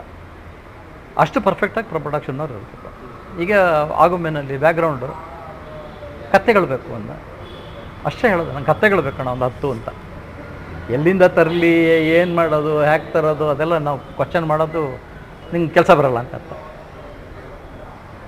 ಒಂದು 10 ಕಥೆ ಬೇಕು, ಒಂದು ರೋಲರ್ ಬೇಕು, ಒಂದು ಆನೆ ಬೇಕು, ಇಷ್ಟಿಷ್ಟೇ ಕೇಳೋದು. ಒಂದು ಕುದುರೆ ಬೇಕು, ಸಾರೋಟು ನೋಡಿದಿರಲ್ಲ ಕುದುರೆ, ಮತ್ತು ಅದಕ್ಕೆ ಕಟ್ಟೋ ಗಾಡಿ, ಅದನ್ನೆಲ್ಲ ಇಲ್ಲಿಂದ ತೊಗೊಂಡೋಗಿರ್ತೀನಿ. ಜಟಕಾ ಗಾಡಿ ಬೇಕು, ಶಿವಮೊಗ್ಗದಿಂದ ಜಟಕಾ ಗಾಡಿ ತೊಗೊಂಡೋಗಿದ್ವಿ. ಕುದುರೆಯನ್ನು ಬೆಂಗಳೂರಲ್ಲಿ ತೊಗೊಂಡೋಗಿದ್ವಿ. ಒಂದು ಕುದುರೆ ಇಟ್ಕೊಂಡಿದ್ವಿ ನಾವು ಅಲ್ಲಿ, ಕುದುರೆ ಮತ್ತು ಸಾರೋಟನ್ನ ಸೀನ್ಗೆ ಬೇಕಾಗಿತ್ತು. ಯಾವುದೋ ಒಂದು ಎಪಿಸೋಡು ಸ್ವಾಮಿ ಆ್ಯಂಡ್ ಫ್ರೆಂಡ್ಸಲ್ಲಿ ನಾವು ಇಲ್ಲಿ ಯಾವುದು ತಿಪ್ಕೊಂಡನಹಳ್ಳಿ ಐಬಿನಲ್ಲೂ ಮಾಡಿದ್ದೀವಿ. ಮಕ್ಕಳದ್ದೆಲ್ಲ ಕತೆ ಅದು ಐಬಿನಲ್ಲೂ ಮಾಡಿದ್ದೀವಿ. ಹಾಗಾಗಿ ಕೇಳಿದ್ದನ್ನು ಅರ್ಥ ಮಾಡ್ಕೊಳ್ಳೋದು, ಫೆಸಿಲಿಟಿ ಎಲ್ಲಿ ಸಿಗುತ್ತೆ ಅಂತ ಹುಡುಕೋದು, ಆಮೇಲೆ ಅದನ್ನು ಪ್ರೊವೈಡ್ ಮಾಡೋದು ಟೈಮಿಗೆ ಸರಿಯಾಗಿ, ಅದು ನಮ್ಮ ಕೆಲಸಗಳಾಗಿತ್ತು. ಹೇಳಿದ್ನಲ್ಲ ಕಥೆಗಳು ಬೇಕು, ಕಥೆಗಳು ಆಗುಂಬೆಲಿಲ್ಲ. ನಿಯರೆಸ್ಟ್ ಪ್ಲೇಸ್ ಅಂತ ತೀರ್ಥಹಳ್ಳಿನಲ್ಲೂ ಕಥೆಗಳಿಲ್ಲ. ನಾನು ಶಿವಮೊಗ್ಗದ, ನಂಗೆ ಗೊತ್ತಿತ್ತು ಶಿವಮೊಗ್ಗದಲ್ಲಿ ಕತೆ ಸಿಗುತ್ತೆ ಅಂತ. ಕತೆ ಬೇಕು ಅಂತಂದರೆ ನಾನು ಒಬ್ಬನ ಒಪ್ಪಿಸಿ ಆ ಕಥೆಗಳನ್ನು ನಮ್ಮ ಜೊತೆಗೆ ಇಡೀ ಶೂಟಿಂಗ್ 15 ದಿವಸನ 20 ದಿವಸನ 1 ತಿಂಗಳು 3 ತಿಂಗಳು ಶೂಟಿಂಗ್ ಮಾಡ್ತಾಯಿದ್ದೆ ನಾವು. ಆ 3 ತಿಂಗಳು ನನ್ನ ಜೊತೆಗೆ ಕಥೆಗಳು ಇರಬೇಕು, ನೀನು ಬಾ ಅಂತ ಒಬ್ಬನ ಕನ್ವಿನ್ಸ್ ಮಾಡಿ ಕರ್ಕೊಂಬರ್ಬೇಕಲ್ಲ. ಅವ್ನಿಗೇನೊಂದು ರೆಗ್ಯುಲರ್ ಬಿಸ್ನೆಸ್ ಇರುತ್ತೆ, ಅವನಿಗೊಂದು ಎಕ್ಸೈಟ್ಮೆಂಟ್ ಇರಬೇಕು. ಆಮೇಲೆ ಅವನಿಗೆ ಏನೋ ಪೇಮೆಂಟಲ್ಲಿ ಅವನಿಗೊಂದು ಆವ್ರೇಜ್ ಖುಷಿ ಕೊಡುವಂಥದ್ದು ಇರಬೇಕು. ಅಂಥವ್ರನ್ನೆಲ್ಲ ಒಪ್ಪಿಸಿ ಅವ್ರನ್ನ ಇಡೀ ಕಥೆಗಳನ್ನ ಎತ್ಕೊಂಡ್ಬಂದಿದ್ದೆ ನಾನು, ಒಂದು ಟೆಂಪೋದೆಲ್ಲ ಹಾಕ್ಕೊಂಡು. ಇಲ್ಲಿ ಆಗುಂಬೆಗೆ ಬ್ಯಾಕ್ಗ್ರೌಂಡಲ್ಲಿ ಕಥೆಗಳಿರೋದು, ಬ್ಯಾಕ್ಗ್ರೌಂಡಲ್ಲಿ ಕುದುರೆಗಳಿರೋದು. ಆಮೇಲೆ ಸ್ಪೆಷಲ್ ಪ್ರಾಪರ್ಟೀಸ್ ಕೆಲವು ಸರಿ ಹಾವು ಬೇಕು, ಹಾವನ್ನ ಎಲ್ಲಿಂದ ತರೋದು. ಇವಾಗ ಪ್ರಾಬ್ಲಮ್ ಇದೆ ಪ್ರಾಣಿಗಳನ್ನ ಯೂಸ್ ಮಾಡೋದಕ್ಕೆ. ಹಾವನ್ನು ಬೆಂಗಳೂರಿಂದ ತೊಗೊಂಡೋದ್ವಿ. ಇಲ್ಲಿ ಬೆಂಗಳೂರಲ್ಲಿ ಸಿನಿಮಾಕ್ಕೋಸ್ಕರ ಹಾವುಗಳು ಕೊಡೋದೆಲ್ಲ ಇದೆ, ತೊಗೊಂಡೋಗಿದ್ವಿ. ಹದ್ದು ಬೇಕು ಅಂತ ಹೇಳಿದ್ರು. ಭಾಳ ತಮಾಷೆ ಅಂತಂದರೆ ನಾಗ ಅಂತ ಒಂದು ಹಾವಿಂದು ಕತೆ ಅದು. ಅದರಲ್ಲಿ ಹಾವು ಬರುತ್ತೆ, ಹದ್ದು ಬಂದು ಅಟ್ಯಾಕ್ ಮಾಡುತ್ತೆ ಅದನ್ನು. ಸಾಮಾನ್ಯ ಹದ್ದು ಹಾವು ನೋಡಿಕೊಳ್ಳಿ ಅಟ್ಯಾಕ್ ಮಾಡ್ಬೇಕಲ್ವಾ, ಒಂದು ಹದ್ದು ತೊಗೊಂಬಂದಿದ್ವಿ. ಸರಿ ಹಾವು ಬಿಟ್ವಿ, ಇನ್ನೇನು ಹದ್ದು ಮೇಲ್ಗಡೆಯಿಂದ ಬಂದು ಅಟ್ಯಾಕ್ ಮಾಡಬೇಕು. ಎಲ್ಲ ಕಾಯ್ತಾಯಿದ್ವಿ, ಕ್ಯಾಮ್ರಾ ಎಲ್ಲ ರೆಡಿ, ಹದ್ದಿನ ಕಡೆಯಿಂದ ಬರಬೇಕು. ಬಿಟ್ಟರೆ ಹದ್ದು ಮೂವೇ ಆಗಲಿಲ್ಲ. ಹಾವು ನೋಡಿದ್ರು ಹಾವಿನ ಕಡೆಗೆ ಬರಲಿಲ್ಲ. ಹಾವು ಹೋಗುತ್ತೆ, ಹಾವು ಹಿಡ್ಕೊಂಡು ಬರ್ತಾನೆ, ವಾಪಸ್ ತರ್ತಾನೆ, ತಿರ್ಗಾ ಹಾವು ಓಡೋಗುತ್ತೆ, ಅದು ಮಾತ್ರ ಬರ್ತಾನೆ ಇಲ್ಲ. ಸರಿ ಮೇಲೆ ಮರದಿಂದ ಹತ್ಬಿಟ್ಟು ಯಾರೋ ಒಬ್ಬರು ಹಬ್ಬದನ್ನ ಹಿಂಗೆ ಎತ್ತಾಕಿದ್ರು ಅದು ಲ್ಯಾಂಡ್ ಆಗಲೇ ಇಲ್ಲ, ಸೀದಾ ಬಂದು ತವಾರದ ಬಿದ್ದೋಯ್ತು. ಅದರದ್ದೇನು ಏನು ಪ್ರಾಬ್ಲಮ್ ಇತ್ತು, ಹೆಲ್ತ್ ಇಶ್ಯೂ ಇತ್ತು, ಏನೋ ಇತ್ತು. ಕೊನೆಗೆ ಈ ಆರ್ಡರ್ ಹತ್ರ ಹೇಳಿ ಇದು ಹದ್ದಿನ ಥರದ್ದು ಒಂದು ಪೇಪರ್ ಕಟೌಟ್ ಮಾಡಿ ಅದನ್ನು ಮೇಲ್ಗಡೆ ಹೀಗೆ ಬರೋ ಥರ ಮಾಡಿ ಅದರ ಶಾಡೋ ಹಾವಿನ ಮೇಲೆ ಬೀಳೋ ಥರ ಮಾಡಿ ಆ ಶೂಟಿಂಗ್ನ ಮಾಡಿದೆ. ನನಗೆ ಬೇಸಿಕಲಿ ಪ್ರೊಡಕ್ಷನ್ ಮಾಡಬೇಕಾದ್ರೆ ಏನೇ ಕೇಳಲಿ, ಅಸಾಧ್ಯವಾದದ್ದನ್ನೇ ಕೇಳಿದ ತಕ್ಷಣ ಇಲ್ಲ ಅಂತ ಹೇಳಲ್ಲ, ಹೇಳಬಾರ್ದು. ಸೊ ಅದ್ರ ಬಗ್ಗೆ ನಾವು ಯೋಚನೆ ಮಾಡೋದು ಫಸ್ಟ್. ಏನೋ ಕೇಳಿದ್ದಾನೆ, ಆಗುತ್ತೋ ಆಗಲ್ವ. ಅದಾದಮೇಲೆ ಅದನ್ನು ಹೇಗೆ ಸಂಪಾದನೆ ಮಾಡೋದು, ಅದು ಎರಡನೇ ಯೋಚನೆ. ಅದು ಹೇಗೆ ಸಂಪಾದನೆ ಮಾಡಬೇಕು ಅಂತ ತಲೆಗೇನಾದ್ರು ಬಂದರೆ ಆ ಕಡೆಗೆ ಹೋಗಬೇಕು. ನನಗೀಗೇನೋ ಇಂಥಲ್ಲಿ ಹೋದರೆ ಸಿಗ್ಬೋದು ಅಂತಂದರೆ ಆ ದಾರಿಗೆ ಹೋಗಬೇಕು. ನಾನು ಅಲ್ಲಿ ಹೋಗಿ ಸಿಗುತ್ತೋ ಇಲ್ವೋ, ಯಾಕೆ ಹೋಗಬೇಕು ಅಂತಂದರೆ ನಮ್ಮ ಕೆಲಸಗಳಾಗಲ್ಲ. ಬಂದು ಹೇಳಿಬಿಡೋ ಸುಲಭ, ಇಲ್ಲ ಸರ್ ಸಿಕ್ಕಲ್ಲ, ಇಲ್ಲ ಸರ್ ಇಲ್ಲ. ಅದು ಪ್ರೊಡಕ್ಷನ್ ಅವ್ರ ಚಾಲೆಂಜ್ ಅಲ್ಲ. ಹೋಗಬೇಕು, ಅಪ್ರೋಚ್ ಮಾಡಬೇಕು, ಸಿಗುತ್ತೆ. ಸಾಮಾನ್ಯವಾಗಿ ನೀವು ಹೋದರೆ ಆಗುತ್ತೆ ಕೆಲಸ, ಆಗಲ್ಲ ಅಂತೇನಿಲ್ಲ. ಅಂಟೇನಿಲ್ಲ, there is a restriction from the government. ಆ ಥರ ಏನಾದ್ರು ಇತ್ತು ಅಂತಂದರೆ ಆಗಲ್ಲ. ಅದರ್ವೈಸ್ ಸಾಮಾನ್ಯವಾಗಿ ನೀವು ಸಿನ್ಸಿಯರ್ ಅಪ್ರೋಚ್ ಇತ್ತು ಅಂತಂದರೆ ನಿಮ್ಮ ಕೆಲಸಗಳಾಗಲ್ಲ ಅಂತೇನಿಲ್ಲ, ಆಗುತ್ತೆ. ಬಟ್ ಹೋಗೋದು, ಅಪ್ರೋಚ್ ಮಾಡೋದು, ಮಾತಾಡೋದು. ಎಷ್ಟೋ ಗೌರ್ಮೆಂಟ್ ಅಫಿಷಿಯಲ್ಸ್ ಮಾತಾಡಬೇಕು, ಫಾರೆಸ್ಟ್ ಡಿಪಾರ್ಟ್ಮೆಂಟ್ನವ್ರ ಹತ್ರ ಹೋಗಿ ಮಾತಾಡಬೇಕು, ಫಾರೆಸ್ಟ್ ಇಲ್ಲಿ main chief conservator of forest ಅವ್ರ ಹತ್ರ ಹೋಗಿ ಮಾತಾಡಬೇಕು. ಅವರೆಲ್ಲ ಭಾಳ ಒಂದು ಹೈ ಲೆವೆಲಲ್ಲಿರೋರು. ನಾವೆಲ್ಲ ಹುಡುಗರು, ನನಗೇನು 25-26 ವರ್ಷ. ಹೋಗ್ತಾಯಿದ್ದೆ ನಾನು, ಹೋಗಿ ಅಪ್ರೋಚ್ ಮಾಡಿ ಅವ್ರ ಹತ್ರ ಮಾತಾಡಿ ಇದ್ರ ಬಗ್ಗೆ ಕತೆ ಹೇಳಿ ಕನ್ವಿನ್ಸ್ ಮಾಡಿ ಆ ಪರ್ಮಿಷನ್ ತೊಗೊಂಡು ಬರ್ತಾಯಿದ್ದೆ. ಹೇಗಿತ್ತು ಅಂತಂದರೆ ಖುಷಿಯಾಗತ್ತೆ ಹೇಳ್ಕೊಳಕ್ಕೆ. ಏನಾದರೂ ರಿಕ್ವೈರ್ಮೆಂಟ್ ಇತ್ತು ಅಂತಂದರೆ ಹೇಳ್ಬಿಟ್ರಪ್ಪ ಜಗ್ಗನಿಗೆ ಅಂತ ಅಷ್ಟೇ. ಜಗ್ಗನಿಗೆ ಹೇಳಿದ್ರೆ ಅಂತಂದರೆ ನೆಕ್ಸ್ಟ್ ಎಲ್ಲಿದ್ದಾನೆ ಜಗ್ಗ ಅಂದರೆ ಜಗ್ಗ ಇಲ್ಲ ಅಲ್ಲಿ, ನಾನು ಆ ಜಾಗದಲ್ಲಿ ಇಲ್ಲ. I started already.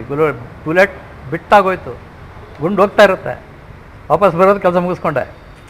ಆ ಥರ ಅಂದರೆ 100% ಗ್ಯಾರಂಟಿ. ಇದು ಈಗ ಹೇಳಿದ್ದೀವಿ ಇವನಿಗೆ ಈ ಕೆಲಸ ಆಗುತ್ತೆ, ಹೇಳಿದ್ದೀವಿ ಇವನಿಗೆ ಈ ಕೆಲಸ ಆಗುತ್ತೆ ಅಂತ. ಎಲ್ಲೂ ಅಪನಂಬಿಕೆಲ್ಲ ಆಗುತ್ತೋ ಬಿಡುತ್ತೋ, ಮಾಡ್ತಾನೋ ಮಾಡಲ್ವೋ ಆ ಥರದ್ದು ಇರ್ತಾ ಇರಲಿಲ್ಲ. ಸೊ ಎಲ್ಲೇ ಹೋದರೂ ಏನೇ ಆದ್ರೂ ಅವನು ಹೋಗಿ ಮುಗಿಸ್ಕೊಂಡು ಬಂದು ಮಾಡ್ತಾಯಿತ್ತು. ಅದೇ ನಾನು ಇನ್ನೊಂದು ಕಡೆ ದೊಡ್ಡ ಜಾತ್ರೆ ಸಿನಿಮಾ, ಅದೇ ನಮ್ಮ ರೋಡ್ ರೋಲರ್ ಬಂತಲ್ಲ, ಆನೆ ಬಂತು, ರೋಡ್ ರೋಲರ್ ಬಂತು, ದೊಡ್ಡ ಜಾತ್ರೆ ಸಿನಿಮಾ. ಜನ ಬೇಕು, ಲೋಕಲ್ ಅಲ್ಲೇ ಸುತ್ತಮುತ್ತ ಇರೋರನ್ನೇ ಬೇಕು. ಅದೇ ನಾನು ರಮೇಶ್ ಬೇಗಾರ್ ಅಂತ ಹೇಳಿದ್ನಲ್ಲ, ಅವನ್ನ ಅಪ್ರೋಚ್ ಮಾಡಿ ಅಲ್ಲಿ ಸುತ್ತಮುತ್ತ ಇರೋರಿಗೆಲ್ಲ ಹೇಳಿ, ಆ ಪಡಿಯಾರಿಗೆಲ್ಲ ಹೇಳಿ, ಅಲ್ಲೇ ಒಂದು ದೊಡ್ಡ ಜಾತ್ರೆ ಥರ. ಆ ಸೀರಿಯಲ್ ನೋಡಿದ್ರೆ ಗೊತ್ತಾಗುತ್ತೆ ಇಷ್ಟೊಂದು ಜನ ಇದ್ದಾರೆ ಅಂತ. ಸೊ ಆ ಥರದ್ದು ಇದು ಅದೇನು ವ್ಯವಸ್ಥೆ ಆಗಬೇಕು, ಅವರಿಗೆಲ್ಲ ಊಟ ಆಗಬೇಕು, ತಿಂಡಿ ಹಾಕಬೇಕು, ಆಮೇಲೆ ಬಂದು ಹೋಗಿ ಬರೋ ಖರ್ಚುಗಳಾಗಬೇಕು, ಈ ಥರದ್ದಿಲ್ಲ. देखिए सर, मैं इस लोटे में से एक पर्ची निकालूं। उस पर्ची पर इन नंबरों में से कोई भी एक नंबर लिखा होगा। जो भी नंबर आपके पर्ची पर होगा वही आपका इनाम। ಆಮೇಲೆ ಇನ್ನೊಂದು ರಿಪ್ಪನ್ಪೇಟೆ ಹತ್ರ ಒಂದು ಹಳೆ ಬ್ರಿಟಿಷ್ ಅವರ ಕಾಲದ್ದು ಒಂದು ಬ್ರಿಡ್ಜ್, ಏಕೆಂದರೆ ಅದು ಸ್ವಾತಂತ್ರ್ಯ ಪೂರ್ವ ಇದಕ್ಕೆ ಸಂಬಂಧಪಟ್ಟ ಹಾಗೆ ಅಲ್ಲೂ 1,000 ಜನ ಬೇಕು ಅಂತ. ಸೊ 1,000 ಜನ ಬೇಕು ಅಂತಂದಾಗ 1,000 ಜನನ ಕರೆಸೋದು ಹೇಗೆ? ನಮ್ಮ ಲಿಮಿಟೇಷನ್ಸ್. ನಾವು ಪೇಮೆಂಟ್ ಕೊಡೋಕ್ಕಾಗಲ್ಲ. ಬೆಂಗಳೂರಿಂದ 10 ಬಸ್ ಮಾಡೋಕ್ಕಾಗತ್ತಾ? 20 ಬಸ್ ಮಾಡೋಕ್ಕಾಗತ್ತಾ? ಎಷ್ಟು ಜನ ಬೇಕು ಆ ಸೀನಿಗೆ? ಆ ಜಾಗ ದೊಡ್ಡದು. 10-15 ಜನ ಇಟ್ಕೊಂಡು ಮಾಡೋಕ್ಕೆ ಆಗಲ್ಲ. ಆ ಜಾಗ ದೊಡ್ಡದು ಬೇಕು. ಸರ್ ಅದಕ್ಕೆ ಇನ್ನೊಂದು ಪ್ಲ್ಯಾನು, ಎಲ್ಲರೂ ಕೂತ್ಕೊಂಡು ಡಿಸ್ಕಸ್ ಮಾಡಿ ಏನು ಮಾಡೋದು, ಪಾಂಪ್ಲೆಟ್ ಗಿಂಪ್ಲೆಟ್ ಹಂಚೋದು, ಆಮೇಲೆ ಊರಲ್ಲೆಲ್ಲ ಹೇಳ್ಕೊಂಡು ಬರೋದು. ಹೇಳ್ಕೊಂಡು ಬಂದರೆ ಏನಾದರೂ ಆಗಬಹುದು ಅಂತ ಒಂದು ಪಾಸಿಟಿವ್ ಥಿಂಕಿಂಗ್ ಅಷ್ಟೇ. ಎಲ್ಲ ಹಂಚಿದ್ವಿ, ಮಾಡಿದ್ವಿ, ಎಲ್ಲ ಕಡೆ ಹೇಳ್ಕೊಂಬಂದ್ವಿ. ಭಾಳ ಪ್ರತಿಷ್ಠಿತ ಚಾನಲ್ ದೂರದರ್ಶನ ಕನ್ನಡದವರಿಗೆ ಒಂದು ಒಳ್ಳೆ ಎಪಿಸೋಡ್ ಸಿಕ್ಕಿದೆ. ನೀವೆಲ್ಲ ಕೋಆಪ್ರೇಟ್ ಮಾಡಿದ್ರೆ ನಾವು ಇದನ್ನು ಭಾಳ ಮೇಲ್ಮಟ್ಟಕ್ಕೆ ತೊಗೊಂಡೋಗ್ಬೋದು. ದಯವಿಟ್ಟು ಬನ್ನಿ, ಎಲ್ಲ ಒಂದು ಬಿಳಿ ಪಂಚೆ, ಬಿಳಿ ಜುಬ್ಬ ಹಾಕ್ಕೊಂಡು, ಒಂದು ಬಿಳಿ ಟೋಪಿ ಹಾಕ್ಕೊಂಡು ಬನ್ನಿ. ನಮ್ಗೆ ಇಷ್ಟೇ ಬೇಕಾಗಿರೋದು, ನಿಮ್ಮ ಊಟ ತಿಂಡಿ ವ್ಯವಸ್ಥೆ ಎಲ್ಲ ನಾವು ಮಾಡ್ತೀವಿ ಅಂತ. ಸೊ ನಮ್ಮ ಅಂದಾಜು ಪ್ರಕಾರ ಒಂದು 200-300 ಜನ ಬರ್ಬೋದು ಅಂತ. ಅದಕ್ಕೇನು ಬೇಕೋ ಕಿಚನ್ ಅಲ್ಲೇ ಒಂದು ಕಲ್ಯಾಣ ಬಂದರೆ ಆಯಿತು, ರೆಡಿ ಮಾಡಿಕೊಂಡು ಎಲ್ಲ 100-200 ಬರ್ಬೋದು ಅಂತ ಕಾಯ್ತಾ ಇದ್ವಿ. ಒಂದು 2 ಲಾರಿ ಇಟ್ಕೊಂಡಿದ್ವಿ. ಅಲ್ಲಿಂದ 5-6 ಕಿಲೋಮೀಟ್ರು ತೆಪ್ಪನಪೇಟೆಯಿಂದ ಟುವರ್ಡ್ಸ್ ಸಾಗರಕ್ಕೆ ಹೋಗೋ ರಸ್ತೆ. ಅದು ಲೊಕೇಶನ್ ಸೆಲೆಕ್ಟ್ ಆಗಿತ್ತು. ಅಂದರೆ ನಾನೇ ಹುಡುಕಿದ್ದೆ ಆ ಲೊಕೇಶನ್ನ. ಒಂದು ರಿಕ್ವೈರ್ಮೆಂಟ್ ಪ್ರಕಾರ ಸುಮ್ಮನೆ ನಮಗೊಂದು ಅಂದಾಜು ಇರುತ್ತೆ, ಇದಾಗ್ಬೋದು ಅಂತ. ಇದಾಗ್ಬೋದು ಅಂತಂದರೆ ಅವಾಗ ಫೋಟೋ ಗಿಟೋ ಎಲ್ಲ ತೆಗೆದುಬಿಟ್ಟು ತೊಗೊಂಡೋಗಿ ತೋರಿಸೋದು ಅದೆಲ್ಲ ಇಲ್ಲ. ಫೋಟೋ ತೆಗೆದ್ರೆ ವಾಟ್ಸಪ್ ಮಾಡೋಂಗಿಲ್ಲ. ಫೋಟೋ ತೆಗೆದ್ರೆ ಅದು ಪ್ರೋಸೆಸ್ ಆಗಿ ಪ್ರಿಂಟ್ ಆಗಿ ಬಂದು ತೋರಿಸ್ಬೇಕು. ಅದೆಲ್ಲ ಇರಲಿಲ್ಲ. ಜಾಗ ಬಂದರು, ನೋಡಿದ್ರು, ಇಷ್ಟ ಇಲ್ಲಿ ಮಾಡ್ಬೋದು ಅಂತ. ಅಲ್ಲಿ ಶೂಟಿಂಗ್ ಮಾಡೋದಂತಾಯಿತು. ನಂಬಕ್ಕಾಗ್ದಿರೋಷ್ಟು ಜನ ಬಂದ್ಬಿಟ್ರು. 1000 ಜನ ಬಂದುಬಿಟ್ರು. ಲಾರಿಗಟ್ಟಲೆ ತುಂಬ್ಕೊಂಡು ಹೋಗೋದು, ಅವ್ರನ್ನ ಕರ್ಕೊಂಡು ಹೋಗಲ್ಲಿ ಬಿಡೋದು. ಎಷ್ಟೆಷ್ಟು ಜನ ಬಂದಿದ್ದಾರೆ ನೋಡ್ಕೊಂಡು ಅಡುಗೆ ಭಟ್ರಿಗೆ ಹೇಳಿ ಅಲ್ಲೇ ಇಮಿಡಿಯೇಟಾಗಿ ರೇಷನ್ ಅರೇಂಜ್ ಮಾಡಿ, ಅಲ್ಲೇ ಅಡುಗೆ ಮಾಡಿ, ಅಲ್ಲೇ ಮಧ್ಯಾಹ್ನದ ಊಟಕ್ಕೆ ಅರೇಂಜ್ಮೆಂಟು. ಸೊ ಆ ಥರ ನೀವು ಆ ಎಪಿಸೋಡ್ ನೋಡಿದ್ರೆ ಗೊತ್ತಾಗುತ್ತೆ. ಎಪಿಸೋಡ್ ಸ್ವಾಮಿ ಅಣ್ಣ ಫ್ರೆಂಡ್ಸ್ ಎಪಿಸೋಡ್ ನಂಬರ್ 5 ಅಲ್ಲಿ ಅಷ್ಟು ಜನ ಬಂದರು. ಅಷ್ಟು ಜನ ಬಂದರೂ ನೀವು ಎಲ್ಲಿ ಸುತ್ತ ಕಣ್ಣು ಹಾಯಿಸಿದಷ್ಟು ಜನನೇ, ಅಷ್ಟು ಜನ ಬಂದರು. ಅಷ್ಟು ಜನಕ್ಕೆ ಊಟದ ತಿಂಡಿ ವ್ಯವಸ್ಥೆ ಆಗೋಯ್ತು. मालगुड़ी के भाइयों और बहनों, आज आप सब मेरी ये 2 बातें सुनने के लिए इतनी बड़ी संख्या में उपस्थित हैं. ಎಲ್ಲರೂ ಸೇರ್ಕೊಂಡು, ಇನ್ಕ್ಲೂಡಿಂಗ್ ಶಂಕರ್ನಾಗವರು ಸೇರಿಕೊಂಡ್ರು. ಎಲ್ಲರೂ ನಾವು ಬಡಿಸಿದ್ವಿ. ಅದ್ರ ಮಧ್ಯೆ ಒಂದು ತಾಪತ್ರಯನ ಆಯಿತು, ಒಂದು ಅವಘಡ ಆಯಿತು. ಏನಿಲ್ಲ, ಅದು ಈ ಒಂದು ಮರದ ಕೆಳಗಡೆ ಜನ್ರೇಟರ್ ವ್ಯಾನ್ ನಿಲ್ಲಿಸಿದ್ವಿ. ನಮ್ಮ ಜನ್ರೇಟರ್ ಕೆಲವು ಲೈಟ್ ಸಿಗಬೇಕು, ಆಮೇಲೆ ವಿಚಲ್ ಕ್ಯಾಮ್ರಾ ಇತ್ತು, ಅದಕ್ಕೆ ಎಲ್ಲ ಬೇಕು ಜನ್ರೇಟ್ರ್ ನಿಲ್ಲಿಸಿದ್ವಿ. ಅದ್ರ ಕೆಳಗಡೆ ಒಂದು ಕುದುರೆನೂ ಕಟ್ಟಿದ್ವಿ ಕೆಳಗಡೆ. ಸರಿ, ಜನ ಎಲ್ಲ ಸೇರಿಕೊಂಡಿದ್ರು. ಭಾಷಣ ಗಿಷ್ಟ ಮಾಡಬೇಕು. CR ಸಿಂಹ ಅವರು ಪೊಲಿಟಿಷಿಯನ್ನು ಭಾಷಣ ಮಾಡಬೇಕು. ದೇವಸ್ಥಾನದ ಮುಂದೆ ನಿಂತ್ಕೊಂಡು ಭಾಷಣ ಮಾಡಬೇಕು. ಸರಿ, ಶುರು ಆಯಿತು. ಭಾಷಣಕ್ಕೆ ಎಲ್ಲ ರೆಡಿ ಆದರು. ಜನ ಎಲ್ಲ ಕೂತ್ಕೊಂಡ್ರು, ಎಲ್ಲ ಕೇಳ್ತಾ ಇದ್ದಾರೆ. ಜನ್ರೇಟ್ರ್ ವ್ಯಾನೆಲ್ಲ ರೆಡಿ ಆಯಿತು. ಒಂದು 2 ಅವರ್ಸ್ ಶೂಟಿಂಗ್ ಆಗಿದೆ. ಅಲ್ಲೇನಾಯಿತು, ಈ ಜನ್ರೇಟ್ರದ್ದು ಹೊಗೆ ಹೋಗಿ ಆ ಮರದ ಮೇಲೆ ಒಂದು ದೊಡ್ಡ ಹೆಜ್ಜೆಯನ್ನು ಗೂಡಿತ್ತು. ಈ ಜನ್ರೇಟ್ರ್ ಹೊಗೆ ಮತ್ತು ಬಿಸಿ ಹೋಗಿ ಆ ಹೆಜ್ಜೆನ ಗೂಡಿಗೆ ಹೋಗಿ ತಾಕೊಂಡ್ಬಿಡ್ತು. ಅದು ಯಾವಾಗ ಹೆಜ್ಜೆನ ಗೂಡಿಗೆ ಹೋಗಿ ಎಫೆಕ್ಟ್ ಆಗೋಯ್ತು, ಹೆಜ್ಜೆನೆಲ್ಲ ಎದ್ದು ಬಿಡ್ತು. ಹೆಜ್ಜೆನ ಎದ್ರೆ ಕೇಳ್ತೀರಾ, ಇಡೀ ಶೂಟಿಂಗ್ ಜನರನ್ನು ಬಂದು ಕಚ್ಚಕ್ಕೆ ಶುರು ಮಾಡಿತು ಅಂತಂದರೆ ಜನ ಎಲ್ಲ ಚಿಲ್ಲಾಪಿಲ್ಲಿ. ಆಮೇಲೆ ನಮಗೆ ಗೊತ್ತು ಅದು ಹೆಜ್ಜೆಯನ್ನು ಕಚ್ಚಿದ್ರೆ ಏನೇನು ಸಾಧ್ಯತೆಗಳಿದೆ ಅಂತ. ಆಮೇಲೆ 1-2 ಅಲ್ಲ, ಅಲ್ಲಿ ಆ ಒಂದು ಗೂಡಲ್ಲಿ 1000 ಹುಳ ಇರುತ್ತೆ. ನಾವು ಒಂದು ಅಷ್ಟು ಜನ ಇದ್ದೀವಿ. ಒಬ್ಬೊಬ್ಬನಿಗೆ ಒಂದು 5-5 ಹುಳ 10 ಹುಳ ಕಚ್ಚಿದ್ರು ಮಕ ಗಿಕ್ಕ ಎಲ್ಲ ಊದ್ಕೊಂಡು ಹೋಗುತ್ತೆ. ಸೊ ತಪ್ಪಿಸ್ಕೊಳ್ಳೋದು ಎಲ್ಲರೂ, ಓಡೋಗೋದು, ಅಲ್ಲಿ ಓಡೋಗು, ಇಲ್ಲಿ ಓಡೋಗು, ಅದರಿಂದ ಹೋಗು, ಇದರಿಂದ ಹೋಗು, ಮಕ್ಕ ಮುಚ್ಕೊ. ಏನಂದ್ರೂ ಆ ಹೆಜ್ಜೆನ್ಗಳು ಬಿಡೋದಿಲ್ಲ. ನೀರಲ್ಲಿ ಮುಳ್ಕೊಂಡ್ರೂ ಬಟ್ಟೆ ಮೇಲೆ ಓಡಾಡ್ತಾ ಇರುತ್ತಂತೆ. ಆ ಥರ ಮಕ್ಕಳೆಲ್ಲ ಇದ್ದರು. ನಮ್ಮ ಸ್ವಾಮಿ ಇದ್ದ, ಆಮೇಲೆ ಶ್ರೀನಾಥ್ ಅವ್ರ ಮಗ ಇದ್ದ, ಮಕ್ಕಳೆಲ್ಲ ಇದ್ರು ಜೊತೆಯಲ್ಲಿ. ಎಲ್ಲ ಅಟ್ಯಾಕ್ ಮಾಡಿಬಿಡ್ತು. ಏನು ಮಾಡಬೇಕು ಅಂತಲೇ ಗೊತ್ತಾಗ್ತಾ ಇಲ್ಲ. ಅಲ್ಯಾರೋ ಒಬ್ರು ವಯಸ್ಸಾದವ್ರೊಬ್ರು ಇದ್ದರು. ಅವ್ರು ಹೇಳಿದ್ರು, ನೋಡಿ ನೀವು ಗಣಪತಿ ದೇವಸ್ಥಾನ ಇದೆ ಮೇಲ್ಗಡೆ, ಅದೆಲ್ಲೋ ಅದಕ್ಕೆ ಮೈಲಿಗೆ ಆಗಿದೆ. ಅದರ ಎಫೆಕ್ಟಿಗೆ ನೀವು ಈ ಜೇನುಗಳೆಲ್ಲ ಬಂದಿರೋದು ನಿಮ್ಗೆ ನೋಡ್ಸೋದಕ್ಕೆ. ನೀವು ಆ ಗಣಪತಿನೇ ಕೇಳ್ಕೊಳ್ಳಿ, ಅದೊಂದು ದಾರಿ ಬಿಟ್ಟರೆ ನೀವು ಬೇರೆ ಏನೂ ಇಲ್ಲ. ಹುಳುಗಳು ನೋಡ್ಸೋಕ್ಕೆ ಸಾಧ್ಯನೇ ಇಲ್ಲ. ಅವು ಅಟ್ಯಾಕ್ ಮಾಡುತ್ತೆ ಅಂತಂದರೆ ಅದು ವಾಪಸ್ ಹೋಗಲ್ಲ.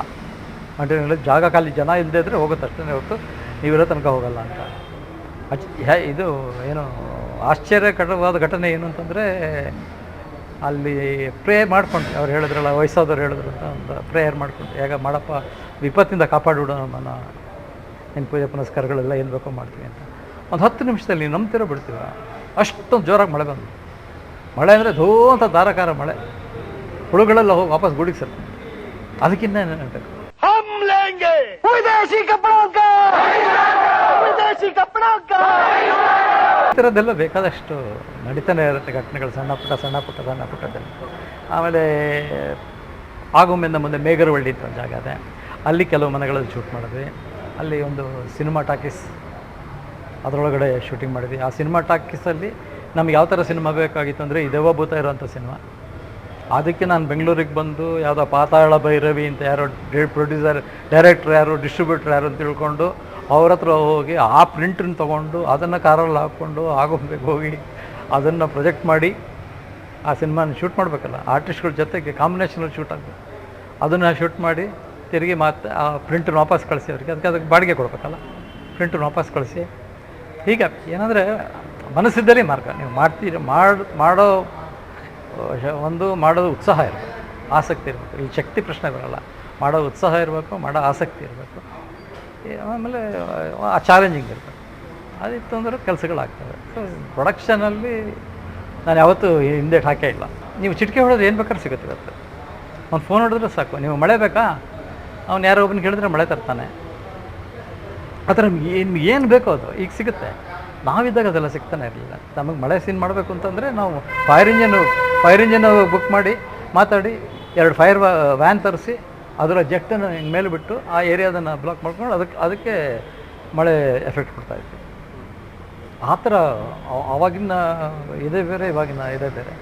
ಆಮೇಲೆ ಎಲ್ಲೋ ಒಂದು ಕಡೆ ಅಂಡರ್ ವಾಟರ್ ಶೂಟ್ ಮಾಡಬೇಕು ಅಂತ, ಅಂಡರ್ ವಾಟರ್ ಮಾಡಬೇಕು ಅಂತ ಆಯಿತು. ಬಟ್ ಒಂದು 10% ಏನೋ ಸಕ್ಸಸ್ ಆಯಿತು ಆ್ಯಕ್ಚುಲಿ. ಯಾಕೆಂದರೆ ನೀರಿನ ವೆಲಾಸಿಟಿ ಇದೆಯಲ್ಲ, ಅದು ನಮಗೆ ಆ ಸೈನ್ಸ್ ನಮಗೆ ಅರ್ಥ ಆಗದೆ ಇರೋಂಥದ್ದು.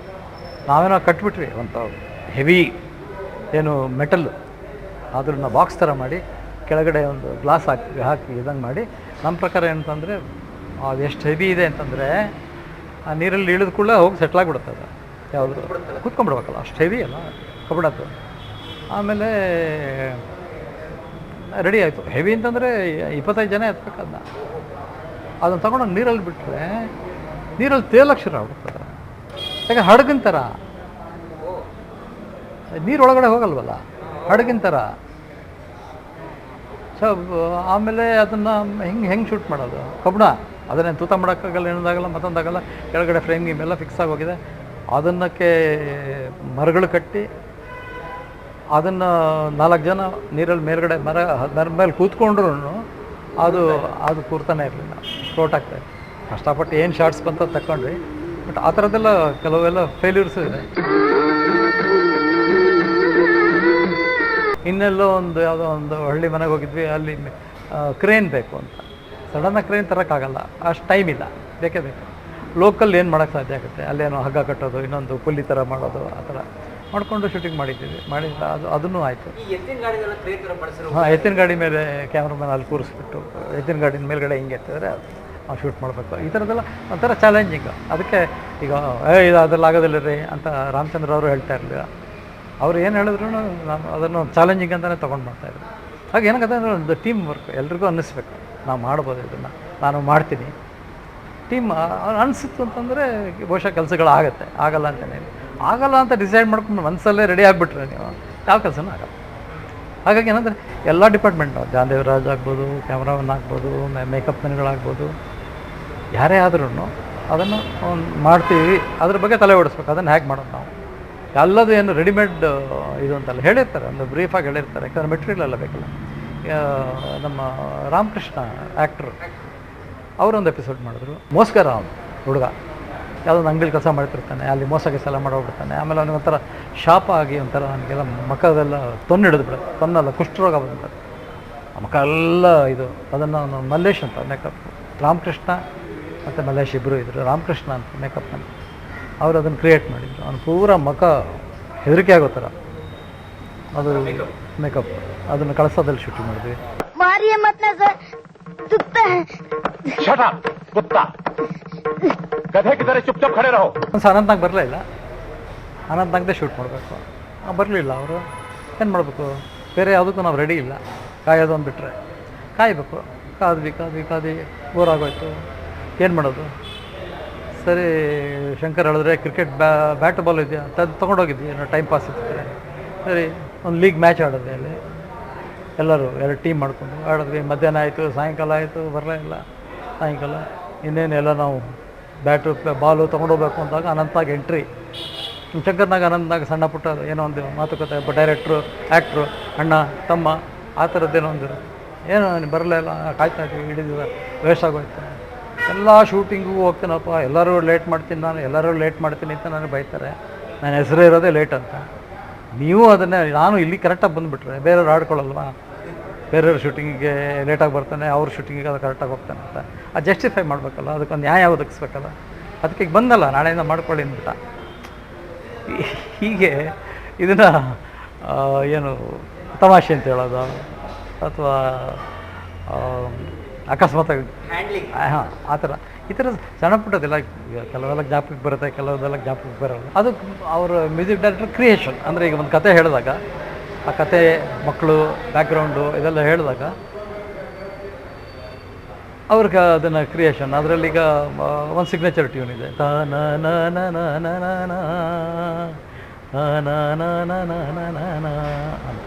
ಅದನ್ನು ವೈದಿಯವರೇ ಹೇಳಿದ್ರು.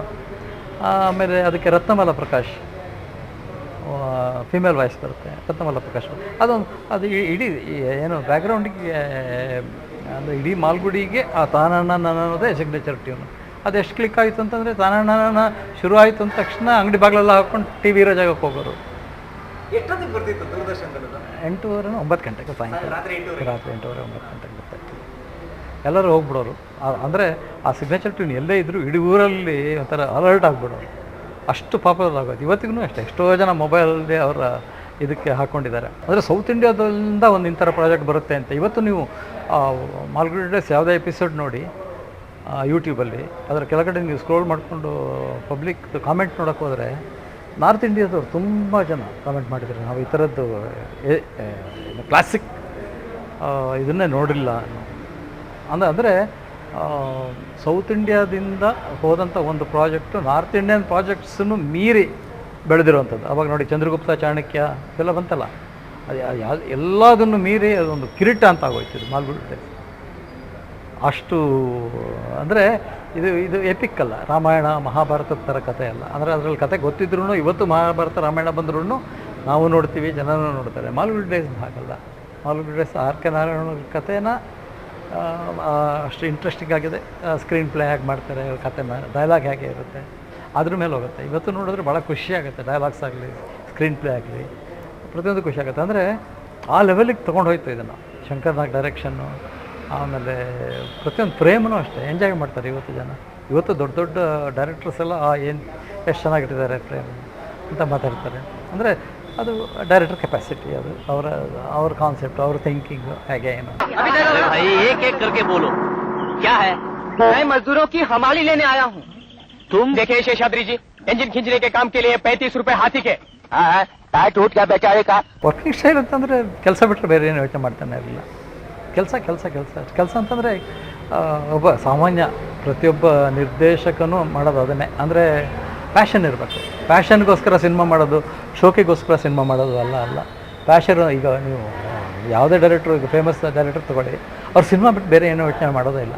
ಶಂಕರ್ನಾಗ ಹಾಗೆ ಸಿನಿಮಾ ಅಂದರೆ ಸಿನಿಮಾ ಬಗ್ಗೆ 24 ಗಂಟೆ ಸಿನಿಮಾ ಬಗ್ಗೆ ಯೋಚನೆ ಮಾಡೋದು, ಅದ್ರ ಟೇಕ್ಸ್ ಬಗ್ಗೆ ಯೋಚನೆ ಮಾಡೋದು. ಆಮೇಲೆ ತುಂಬ ಸಿನಿಮಾಗಳು ನೋಡ್ತಾಯಿದ್ರು, ಹಳೆ ಕ್ಲಾಸಿಕ್ ಸಿನಿಮಾಗಳೆಲ್ಲ ನೋಡ್ತಾಯಿದ್ರು. ಹಾಗಾಗಿ ಏನಾಗಿತ್ತು ಅಂತಂದರೆ ಅದೆಲ್ಲ ನೋಡಿ ಹೀಗಿರಬೇಕು ಅಥವಾ ಈ ಕತೆಗೆ ನನಗೆ ಈ ಥರ ಫ್ರೇಮ್ ಬೇಕು ಅಂತ ಒಂದು ಫಿಕ್ಸ್ ಮಾಡಿ ಇಟ್ಕೊಂಡಿರೋರು ಅಂತ. ಹಾಗೆ ಅದು ಅವ್ರ ಕ್ರಿಯೇಷನ್. ಆ ಕ್ರಿಯೇಷನ್ ಅವ್ರು ಏನು ಕ್ರಿಯೇಟ್ ಮಾಡ್ತಾರೆ ಅದು ಪಬ್ಲಿಕ್ಗೆ ತಲುಪುತ್ತೆ. ಪಬ್ಲಿಕ್ ತಲುಪಿದ ಮೇಲೆ ಪಬ್ಲಿಕ್ ಅದನ್ನು ಒಪ್ಕೊಂಡ ಅಂತಂದರೆ ದಟ್ ಈಸ್ ಸಕ್ಸಸ್. ಪಬ್ಲಿಕ್ ಒಪ್ಕೊಳ್ತಿದ್ರೆ ಸಕ್ಸಸ್ ಅಲ್ಲ. ನೀವು ಕಮರ್ಷಿಯಲ್ ಸಿನಿಮಾ ಆಗಲಿ ಇದೇ ಆಗಲಿ, ನೀವು ಪಬ್ಲಿಕ್ ಒಪ್ಕೊಂಡ್ರೆ ಅದು ಇಟ್ ಸಕ್ಸಸ್ಫುಲ್ ಅಂತ. ಸೊ ಈಗ ನೀವು ಶಂಕರ್ ಅವರ ಮೊದಲನೇ ಪ್ರಾಜೆಕ್ಟ್ ಇದ್ದಿದ್ದೀರಿ, ಮಿಂಚಿನ ಊಟ ಇತ್ತು. ಸೊ ಅವರ ಸಿನಿಮಾಗಳನ್ನ ಮಾಡಿದ್ದಕ್ಕೂ ಸೀರಿಯಲ್ ಮಾಡಿದ್ದಕ್ಕೂ ವ್ಯತ್ಯಾಸ ಏನಾದ್ರು ಉಂಟಾ? ವರ್ಕಿಂಗಲ್ಲಿ ವ್ಯತ್ಯಾಸ ಎಲ್ಲ ಏನೂ ಇಲ್ಲ, ಫೆಸಿಲಿಟಿ ಏನಿಲ್ಲ. ಅಂದರೆ ಈಗ ಕಮರ್ಷಿಯಲ್ ಸಿನಿಮಾ ಮಾಡಿದಾಗ ಡಿಮ್ಯಾಂಡ್ಸ್ ಬೇರೆ ಥರ ಇರುತ್ತೆ. ಸೀರಿಯಲ್ ಈ ಥರದ್ದು ಮಾಡಿದಾಗ ಒಂದು ಆ ಸಬ್ಜೆಕ್ಟ್ ಮೇಲೆ ಅದು ಆ ಡಿಮ್ಯಾಂಡ್. ಬಟ್ ವರ್ಕಿಂಗ್ ಸ್ಟೈಲ್ ಒಂದೇ, ಡಿಮ್ಯಾಂಡಿಂಗ್ ಒಂದೇ. ಒಂದು ಒಳ್ಳೆ ಇದೇನು ಅಂತ ಹೇಳಿದ್ರೆ ಶಂಕರ್ಗೆ ಚೆನ್ನಾಗಿ ಗೊತ್ತಿತ್ತು ಕೆಲಸ ಹೇಗೆ ತೆಗಿಬೇಕು, ಈ ಮನುಷ್ಯನ ಕೆಪಾಸಿಟಿ ಏನು, ಇವನ ಹತ್ರ ನಾ ಹೇಗೆ ಕೆಲಸಕ್ಕೆ.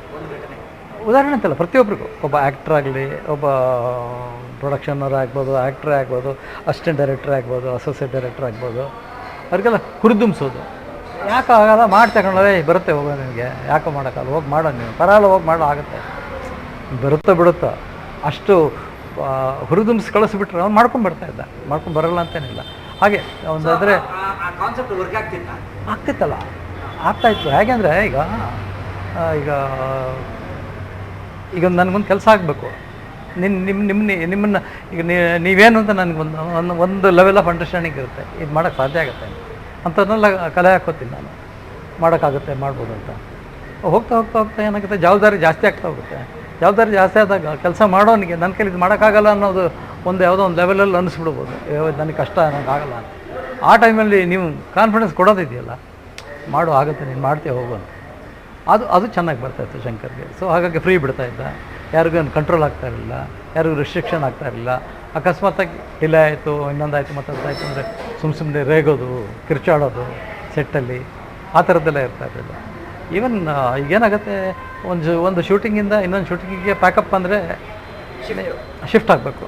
ಶಿಫ್ಟ್ ಆಯಿತು ಅಂತಂದರೆ ಎಲ್ಲ ಮೆಟೀರಿಯಲ್ಲು ಎತ್ಕೊಂಡು ಹೋಗಬೇಕು, ಬರಬೇಕು. ಹುಡುಗರಿಗೆ ಒಂದು ಸ್ವಲ್ಪ ಲೆಥಾರ್ಜಿಕ್ ಆಗಿರ್ತಾರೆ, ಅದು ಮುಗಿದ ಮೇಲೆ ಆರಾಮಾಗಿ ಎತ್ಕೊಂಡು ಬಂದು ಇಟ್ಟು ಮಾಡಿ ಆ ಥರದ್ದು ಸ್ವಲ್ಪ ಇರುತ್ತೆ.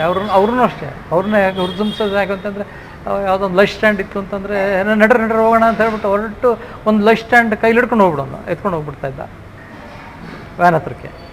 ಅವ್ನು ಮಾಡ್ತಾನೆ ಅಂತ ಗೊತ್ತಾದ ತಕ್ಷಣ ಉಳಿದವರೆಲ್ಲ ಆಟೋಮೆಟಿಕ್ಕಾಗಿ ಜಾಗೃತ ಆಗಿಬಿಡ್ತಾಯಿದ್ರು. ಅಂದರೆ ನಾವು ಮಾಡಿದ್ರೆ ಅವ್ನು ಮಾಡಿಬಿಡ್ತಾನೆ ಅನ್ನೋ ಥರ ಒಂದು ಈ ಥರ ಅದರಲ್ಲಿ ಬೈಯೋದಿಲ್ಲ, ಗಲಾಟೆಗಳೆಲ್ಲ ಅದೆಲ್ಲ ಏನೂ ಇಲ್ಲ. ಈ ಥರ ಒಂದು ಅವ್ರನ್ನ ಹುರಿದುಂಬಿಸ್ತಾ ಇದ್ದ, ಈ ಥರ ಕ್ರಿಯೇಟ್ ಮಾಡ್ತಾಯಿದ್ದ. ಈಗ ಅವ್ರನ್ನ ರೆಡಿ ಮಾಡ್ಕೊಳ್ತಾ ಇದ್ದ. ಹಾಗಾಗಿ ಇಡೀ ಟೀಮಿಗೂ ಗೊತ್ತು ಅವನು. ಆಮೇಲೆ ಈಗ ನಾನು 6 ಗಂಟೆಗೆ ಬರೋಕ್ಕೆ ಹೇಳಿ ಡೈರೆಕ್ಟ್ರ್ 8 ಗಂಟೆಗೆ ಬಂದರೆ ಬರ್ತಾರೆ ಬಿಡು ಅಂತ ಇರುತ್ತೆ, ಹಾಗಿರ್ತಿರ್ಲಿಲ್ಲ. ಅವನು ಟೈಮಿಗೆ ಸರಿಯಾಗಿ ಬರ್ತಾಯಿದ್ದ.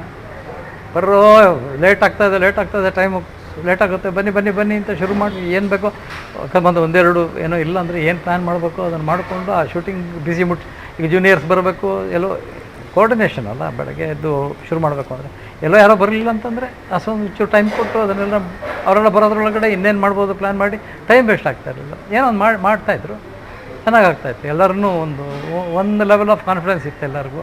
ಆಮೇಲೆ ಆ ಡಿಸಿಪ್ಲಿನ್ ಇತ್ತು. ಹಾಗಾಗಿ ಎಲ್ಲೂ ಲೆಥಾರ್ಜಿಕ್ಕಾಗಿ ಯಾರೂ ಇರ್ತಾ ಇರಲಿಲ್ಲ. ಅವ್ರಿಗೂ ಗೊತ್ತು ಸೀರಿಯಸ್ನೆಸ್ಸು. ಆಮೇಲೆ ಅದು ಹೇಳಿದ್ನಲ್ಲ, ಎಲ್ಲರಿಗೂ ಒಂದು ಪ್ಯಾಷನ್ ಅಂತ ಮಾಡ್ತಾಯಿದ್ವಿ, ಶೋಕಿಗೆ ಮಾಡ್ತಾಯಿರ್ತಿಲ್ಲ, ಎಲ್ಲರಿಗೂ ಆ ಕಮಿಟ್ಮೆಂಟ್.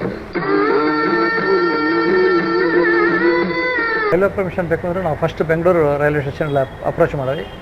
ಅಲ್ಲಿಂದ ಚೆನ್ನೈಗೆ ಇವ್ರ ಹತ್ರ ಲೆಟ್ರ್ ತೊಗೊಂಡೋಗೋದು, ಈಗ ಸರ್ಕಾರದ ಲೆಟ್ರ್ ಕೊಡ್ಬೇಕು ನಾವಿಲ್ಲಿ. ಇಲ್ಲಿಂದ ಇವರು ಈ ರೈಲ್ವೆ ಡಿಪಾರ್ಟ್ಮೆಂಟ್ನವರು ಚೆನ್ನೈಗೆ ಕೊಡ್ತಾರೆ ಲೆಟ್ರ್. ಚೆನ್ನೈ ಹೋಗಿ ಅದನ್ನು ಕೂತು ಪರ್ಮಿಷನ್ ತೊಗೊಂಡು ವಾಪಸ್ ಬಂದು ಬೆಂಗಳೂರಿಗೆ ಕೊಟ್ಟು, ಯಾಕಂದರೆ ಬೆಂಗಳೂರಿಂದ ಟ್ರೈನ್ ಹೊರಡೋದಲ್ಲ, ಬೆಂಗಳೂರು ಆಫೀಸಿಂದ ಅರಸಾಳಕ್ಕೆ ಬರೋದು. ಸೊ ನಮಗೆ ರೈಲ್ವೆ ಸ್ಟೇಷನ್ ಪರ್ಮಿಷನ್ ಅಷ್ಟೇ ತೊಗೊಂಡಿದ್ದೆ ನಾವು. ಟ್ರೈನ್ ಬೇಡ, ಟ್ರೈನ್ ಬೇಕು. ಬಟ್ ಏನಾಗುತ್ತೆ, ಟ್ರೈನ್ ಒಳಗಡೆ ಶೂಟ್ ಇಲ್ಲ, ಎಕ್ಸ್ಟೀರಿಯರ್ ಮಾತ್ರ.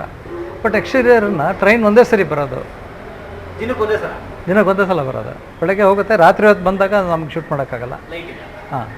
ಬೆಳಗ್ಗೆ ಒಂದು 6:30-7 ಗಂಟೆಗೆ ಟ್ರೈನ್ ಬಂದುಬಿಡೋದು. ಬಂದು ಅರಸಾಳದಲ್ಲಿ ಒಂದು 2 ನಿಮಿಷ ನಿಂತು ಮುಂದಕ್ಕೆ ಹೊರಟಾಗ್ತಾಯಿತ್ತು. ಅಲ್ಲಿಂದ ಮುಂದೆ ಕುಂಸಿ ಅಂತ ಒಂದು ಜಾಗ.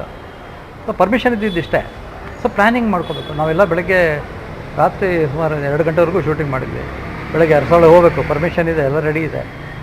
ಸೊ ರಾತ್ರಿನೇ ಶೂಟಿಂಗ್ ಆಯಿತು, ಲೋಡ್ ಆಯಿತು, ಊಟ ಆಯಿತು, ಲೋಡ್ ಮಾಡಿಕೊಂಡು ರಾತ್ರಿನೇ ಹೋಗಬೇಕು. ಬೆಳಗ್ಗೆ ಶೂಟಿಂಗ್ ಮಾಡಬೇಕು, ಯಾರಿಗೂ ನಿದ್ದೆ ಇಲ್ಲ. ಎಲ್ಲರೂ ಕೂತ್ಕೊಂಡ್ರು, ಹೊರಡಿಸ್ಬಿಟ್ರಿ. ಬೆಳಗ್ಗೆ 4 ಗಂಟೆಗೆಲ್ಲ ಅರಸಾಳಗೆ ಹೊರಟೋಗಿ ಎಲ್ಲ ಕ್ಯಾಮ್ರಾ ಪ್ಲೇಸ್ಮೆಂಟ್ ಎಲ್ಲ ಮಾಡಿ ಎಲ್ಲ ಇಟ್ಕೊಂಡು, ಆಮೇಲೆ ನನ್ನ ಕೆಲಸ ಏನು ಅಂತಂದರೆ ಚಾಲೆಂಜಿಗಾಗಿ ಹೇಳಿದ್ನಲ್ಲ, ಒಂದು 3 ಕಿಲೋಮೀಟ್ರ್ ಹಿಂದಿನ ದಿವಸನೇ ಬಂದಿದ್ದೆ ನಾನು. ಹಿಂದಿನ ದಿವಸ ಬಂದು ರೈಲ್ವೆ ಡ್ರೈವರ್ ಯಾರು ಅಂತ ಅವ್ನು ಪರಿಚಯ ಮಾಡಿಕೊಂಡು ಮಾತಾಡಿ, ಈ ಡಿಸ್ಟೆನ್ಸಿಂದ ಈ ಡಿಸ್ಟೆನ್ಸಿಗೆ ಬರೋದಕ್ಕೆ, ಸ್ಪೀಡ್ ಪಿಕಪ್ ಆಗೋದಕ್ಕೆ, ಒಂದು ಸ್ಟೇಷನಿಗೆ ಬಂದು ಟ್ರೈನ್ ರೀಚ್ ಆಗೋ ಸ್ಪೀಡ್ ಪಿಕಪ್ ಆಗೋದಕ್ಕೆ ನೀವು ಎಲ್ಲಿಂದ ಶುರು ಮಾಡ್ತೀರಾ, ಅದ್ರ ಹಿಂದಿನ ಜಾಗ ಯಾವುದು, ನಾನು ಅಲ್ಲಿ ಅದನ್ನು ತಿಳ್ಕೊಂಡು ಅವನ್ನ ಒಬ್ಬ ಫ್ರೆಂಡ್ ಮಾಡಿಕೊಂಡು ಬೆಳಗ್ಗೆ ಕಾರಲ್ಲಿ ನಾನು ಅಲ್ಲೋಗಿ ನಾನು ಟ್ರೈನ್ ಹತ್ಕೊಂಡು ಇಲ್ಲಿ ನೋಡೋದು ಕ್ಯಾಮ್ರಾ ಎಲ್ಲಿದೆ, ಕ್ಯಾಮ್ರಾ ಪ್ಲೇಸ್ಮೆಂಟ್ ಎಲ್ಲಿದೆ, ಎಲ್ಲಿ ನಿಲ್ಲಿಸ್ಬೇಕು. ಸೊ ಡ್ರೈವರಿಗೆ ಹೇಳ್ತಾರೆ, ಇಂಥ ನಿಲ್ಲಿಸಪ್ಪ, ಇಲ್ಲಿ ಸ್ಲೋ ಮಾಡು, ಇಲ್ಲಿ ನಿಲ್ಲಿಸು. ಅಲ್ಲಿಂದ ಕಂಟಿನ್ಯೂ ಆಗೋದು. ಒಂದೆರಡು ರೀಟೇಕ್ ಆಗ್ತಾಯಿತ್ತು, ಇಲ್ಲ ಅಂತಲ್ಲ. ಪಬ್ಲಿಕ್ಕಿಗೆ ನಾವು ತೊಂದರೆ ಕೊಡೋಕ್ಕಾಗಲ್ಲ, ಪ್ಯಾಸೆಂಜರ್ಸ್. ಬಟ್ ಎಲ್ಲರೂ ಫ್ರೆಂಡ್ಲಿ ಆಗಿದ್ದರಿಂದ ಒಬ್ಲೈಜ್ ಮಾಡ್ತಾಯಿದ್ರು. ಒಂದು ಸ್ವಲ್ಪ ಆ ಥರನೂ ತುಂಬ ಅದನ್ನು ಮಾಡೋಕ್ಕಾಗಲ್ಲ. ನಮಗೆ ಬೇಕಾಗಿದ್ದು ಸ್ಟೇಷನ್ ಬ್ಯಾಕ್ಗ್ರೌಂಡು ಎಲ್ಲ. ರೈಲ್ವೇದು ಕಮ್ಮಿ, ಅವನು ಇವನು ಯಾರು ಶ್ರೀನಾಥ್ ಮಗ ಎಲ್ಲ ಒಂದು ಕಡೆ ಕೂತ್ಕೋತಾನೆ, ಟ್ರೈನಲ್ಲಿ ಕೂತ್ಕೊಂಡು ಹೊರಡೋದು ಟಾಟಾ ಮಾಡೋದು ಇಷ್ಟೇ ಇದ್ದಿದ್ದು. ಅದು ಬಿಟ್ಟರೆ ನಾವು ಇಂಟೀರಿಯರ್ ರೈಲ್ವೆ ಶೂಟೇ ಮಾಡಿಲ್ಲ.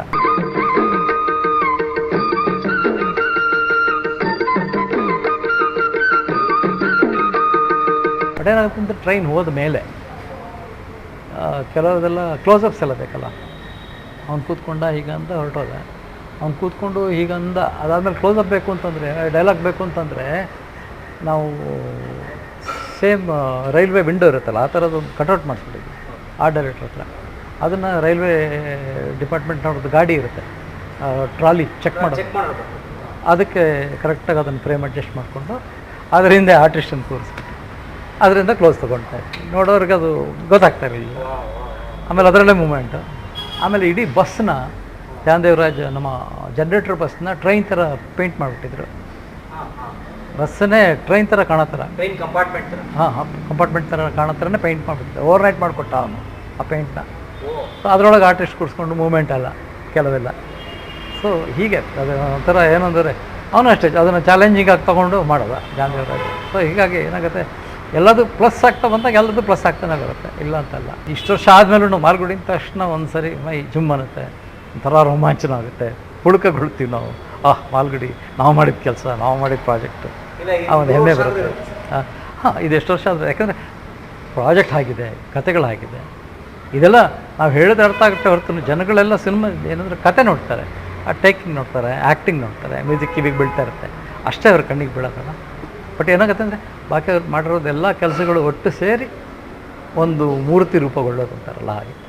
ಸೊ ಎಲ್ಲರೂ ಶಿಲ್ಪಿಗಳೆಲ್ಲ ಕೆತ್ತಿರುವಂಥ ಒಂದು ಒಳ್ಳೆ ಮೂರ್ತಿ ಮಾಲ್ಗುಡಿ. जिसके पिताजी डीएसपी हैं। अच्छा, वो लड़का, उसका क्या? वो हमारे घर आने वाला है। ಇನ್ನೊಂದು ಸ್ಪೆಷಲ್ ಥಿಂಗ್ ಏನು ಅಂತಂದರೆ ಎಕ್ಸೈಟ್ ಆಗುವಂಥದ್ದು 45 a month ಅಂತ ಒಂದು ಎಪಿಸೋಡ್ ಮಾಡಿದೆ. ಅದರಲ್ಲಿ ನಮ್ಮ ವಿಷ್ಣುವರ್ಧನ್ ಸರ್ ಹೀರೋ. ಅದನ್ನು ಇಲ್ಲಿ ವಿಷ್ಣುವರ್ಧನ್ ಮತ್ತು ಗಾಯತ್ರಿ ಅವರು ಗಂಡ ಹೆಂಡತಿ ಪಾತ್ರ ಮಾಡಿದರು. ಎಲ್ಜಿನ್ ಮಿಲ್ ಅಂತ ಒಂದು ಹೊಟ್ಟು ಬೂಸ ತಯಾರು ಮಾಡೋ ಮಿಲ್ಲಿತ್ತು, ಅದರ ಮುಂದುಗಡೆ ಅವ್ರದ್ದೊಂದು ಆಫೀಸ್ ಇತ್ತು, ಅಲ್ಲಿ ಶೂಟಿಂಗ್ ಮಾಡಿದ್ವಿ ಅದನ್ನ, ಇಡೀ ಎಪಿಸೋಡ್ನ. ವಿಷ್ಣುವರ್ಧನ್ ಅವರು ಅಷ್ಟೇ ಬಹಳ ಖುಷಿಪಟ್ಟು, ಬಹಳ ಇಷ್ಟಪಟ್ಟು ಬಂದು ಆ್ಯಕ್ಟ್ ಮಾಡಿದ್ರು. ಅವರು ಯಾವುದೇ ಥರದ ನಾನು ದೊಡ್ಡ ಹೀರೋ ಅವರು ಅವಾಗ ಕನ್ನಡದಲ್ಲಿ ಪೀಕಲ್ಲಿದ್ದರು. ಯಾವುದೇ ಥರದ್ದು ಒಂದು ನಾನು ಹೀರೋ ಅದಂತ ತೋರಿಸ್ಕೊಳ್ಳೇ ಇಲ್ಲ. ಎಷ್ಟು ಸಿಂಪಲ್ಲಾಗಿ ಇರೋಕ್ಕೆ ಸಾಧ್ಯನೋ ಅಷ್ಟು ಸಿಂಪಲ್ ಆಗಿದ್ದರು. ನಮ್ಮ ಜೊತೆಲೆಲ್ಲ ಫ್ರೆಂಡ್ಲಿಯಾಗೇ ಇರ್ತಾಯಿದ್ರು, ಹಾಡುಗಳು ಹೇಳ್ಕೊಂಡು ಖುಷಿಯಾಗಿರ್ತಾಯಿದ್ರು. ಮಾಡಿದ್ರು, ತುಂಬ ಚೆನ್ನಾಗೇ ಬಂದಿದೆ ಅದು ಎಪಿಸೋಡ್. ಅದು मैं जानता हूँ आजकल मैं तुम दोनों का ख्याल नहीं रखता, पर मैं क्या करूँ, मेरा काम ही कुछ ऐसा है. कोई बात नहीं. ಅದರಲ್ಲಿ ಮಾಸ್ಟರ್ ಮಂಜುನಾಥ್, ಸ್ವಾಮಿ, ರಘುರಾಮ್ ಅಂತ ಒಬ್ಬ, ಅವನು ಬಾಂಬೆ ಹುಡುಗ, ಬಾಂಬೆಲಿದ್ದ ಅವನು, ಈಗ ಇಲ್ಲೇ ಬೆಂಗಳೂರಿಗೆ ಬಂದಿದ್ದಾನೆ. ಆಮೇಲೆ ನಮ್ಮ ಲೋಹಿತ್, ಶ್ರೀನಾಥ್ ಅವ್ರ ಮಗ, ಇವರು 3 ಜನ ಮೇನ್ ಕ್ಯಾರೆಕ್ಟರ್ಸ್ ಮಾಡಿದ್ದು. ಬಾಕಿದೆಲ್ಲ ಕೆಲವರು ಇಲ್ಲೇ ನಮ್ಮ ಥಿಯೇಟ್ರ್ ಆ್ಯಕ್ಟ್ರ್ಗಳ ಮಕ್ಕಳು, ಅವರು ಇವರು ಆ ಥರದ್ದೆಲ್ಲ ಸೇರಿಕೊಂಡು ಮಾಡಿದ್ದು. ಬಟ್ ಸ್ವಾಮಿ ಭಾಳ ಅದ್ಭುತವಾದ ನಟ. ಮಾಸ್ಟರ್ ಮಂಜುನಾಥ್ ತುಂಬಾ ಚೆನ್ನಾಗಿ ಮಾಡಿದ್ದ. ಎಷ್ಟು ಚೆನ್ನಾಗಿ ಮಾಡಿದ ಅಂತ ಅವನಿಗೆ ಇಂಟರ್ನ್ಯಾಷನಲ್ ಅವಾರ್ಡು ಬಂತು ಅದಕ್ಕೆ. ಆಮೇಲೆ ಆ ಮುಗ್ಧತೆ, ಸ್ವಾಮಿ ಏನು ಅಂದ್ಕೊಂಡಿದ್ರು, ಸೊ ಅದೇ ಸ್ವಾಮಿನೇ ಸಿಕ್ಕಿಬಿಟ್ನೇನು ಅವರಿಗೆ, ಅರ್ಕ ನಾರಾಯಣಿಗೆ ಅಷ್ಟು ಖುಷಿಪಟ್ಟಿದ್ದರು ಅವರು. ಅಂದರೆ ಆ ಕ್ಯಾರೆಕ್ಟರ್ನ ಆ ಲೆವೆಲಿಗೆ ಅವ್ನು ನಿಲ್ಲಿಸ್ದ ಮಾಸ್ಟರ್ ಮಂಜುನಾಥ್. ಇವತ್ತಿಗೂ ಒಂಥರ ಇಂಪಾಸಿಬಲ್ ಥಿಂಗ್ಸ್ ಮೇಡ್ ಅಂತ ಆ ಥರ ಸ್ವಾಮಿ ಮತ್ತು ಅವರು 3 ಜನದ ಕಾಂಬಿನೇಷನ್ ಇತ್ತಲ್ಲ, ನೋಡಿದ್ರೆ ಗೊತ್ತಾಗ ಸ್ವಾಮಿ ಆ್ಯಂಡ್ ಫ್ರೆಂಡ್ಸಲ್ಲಿ.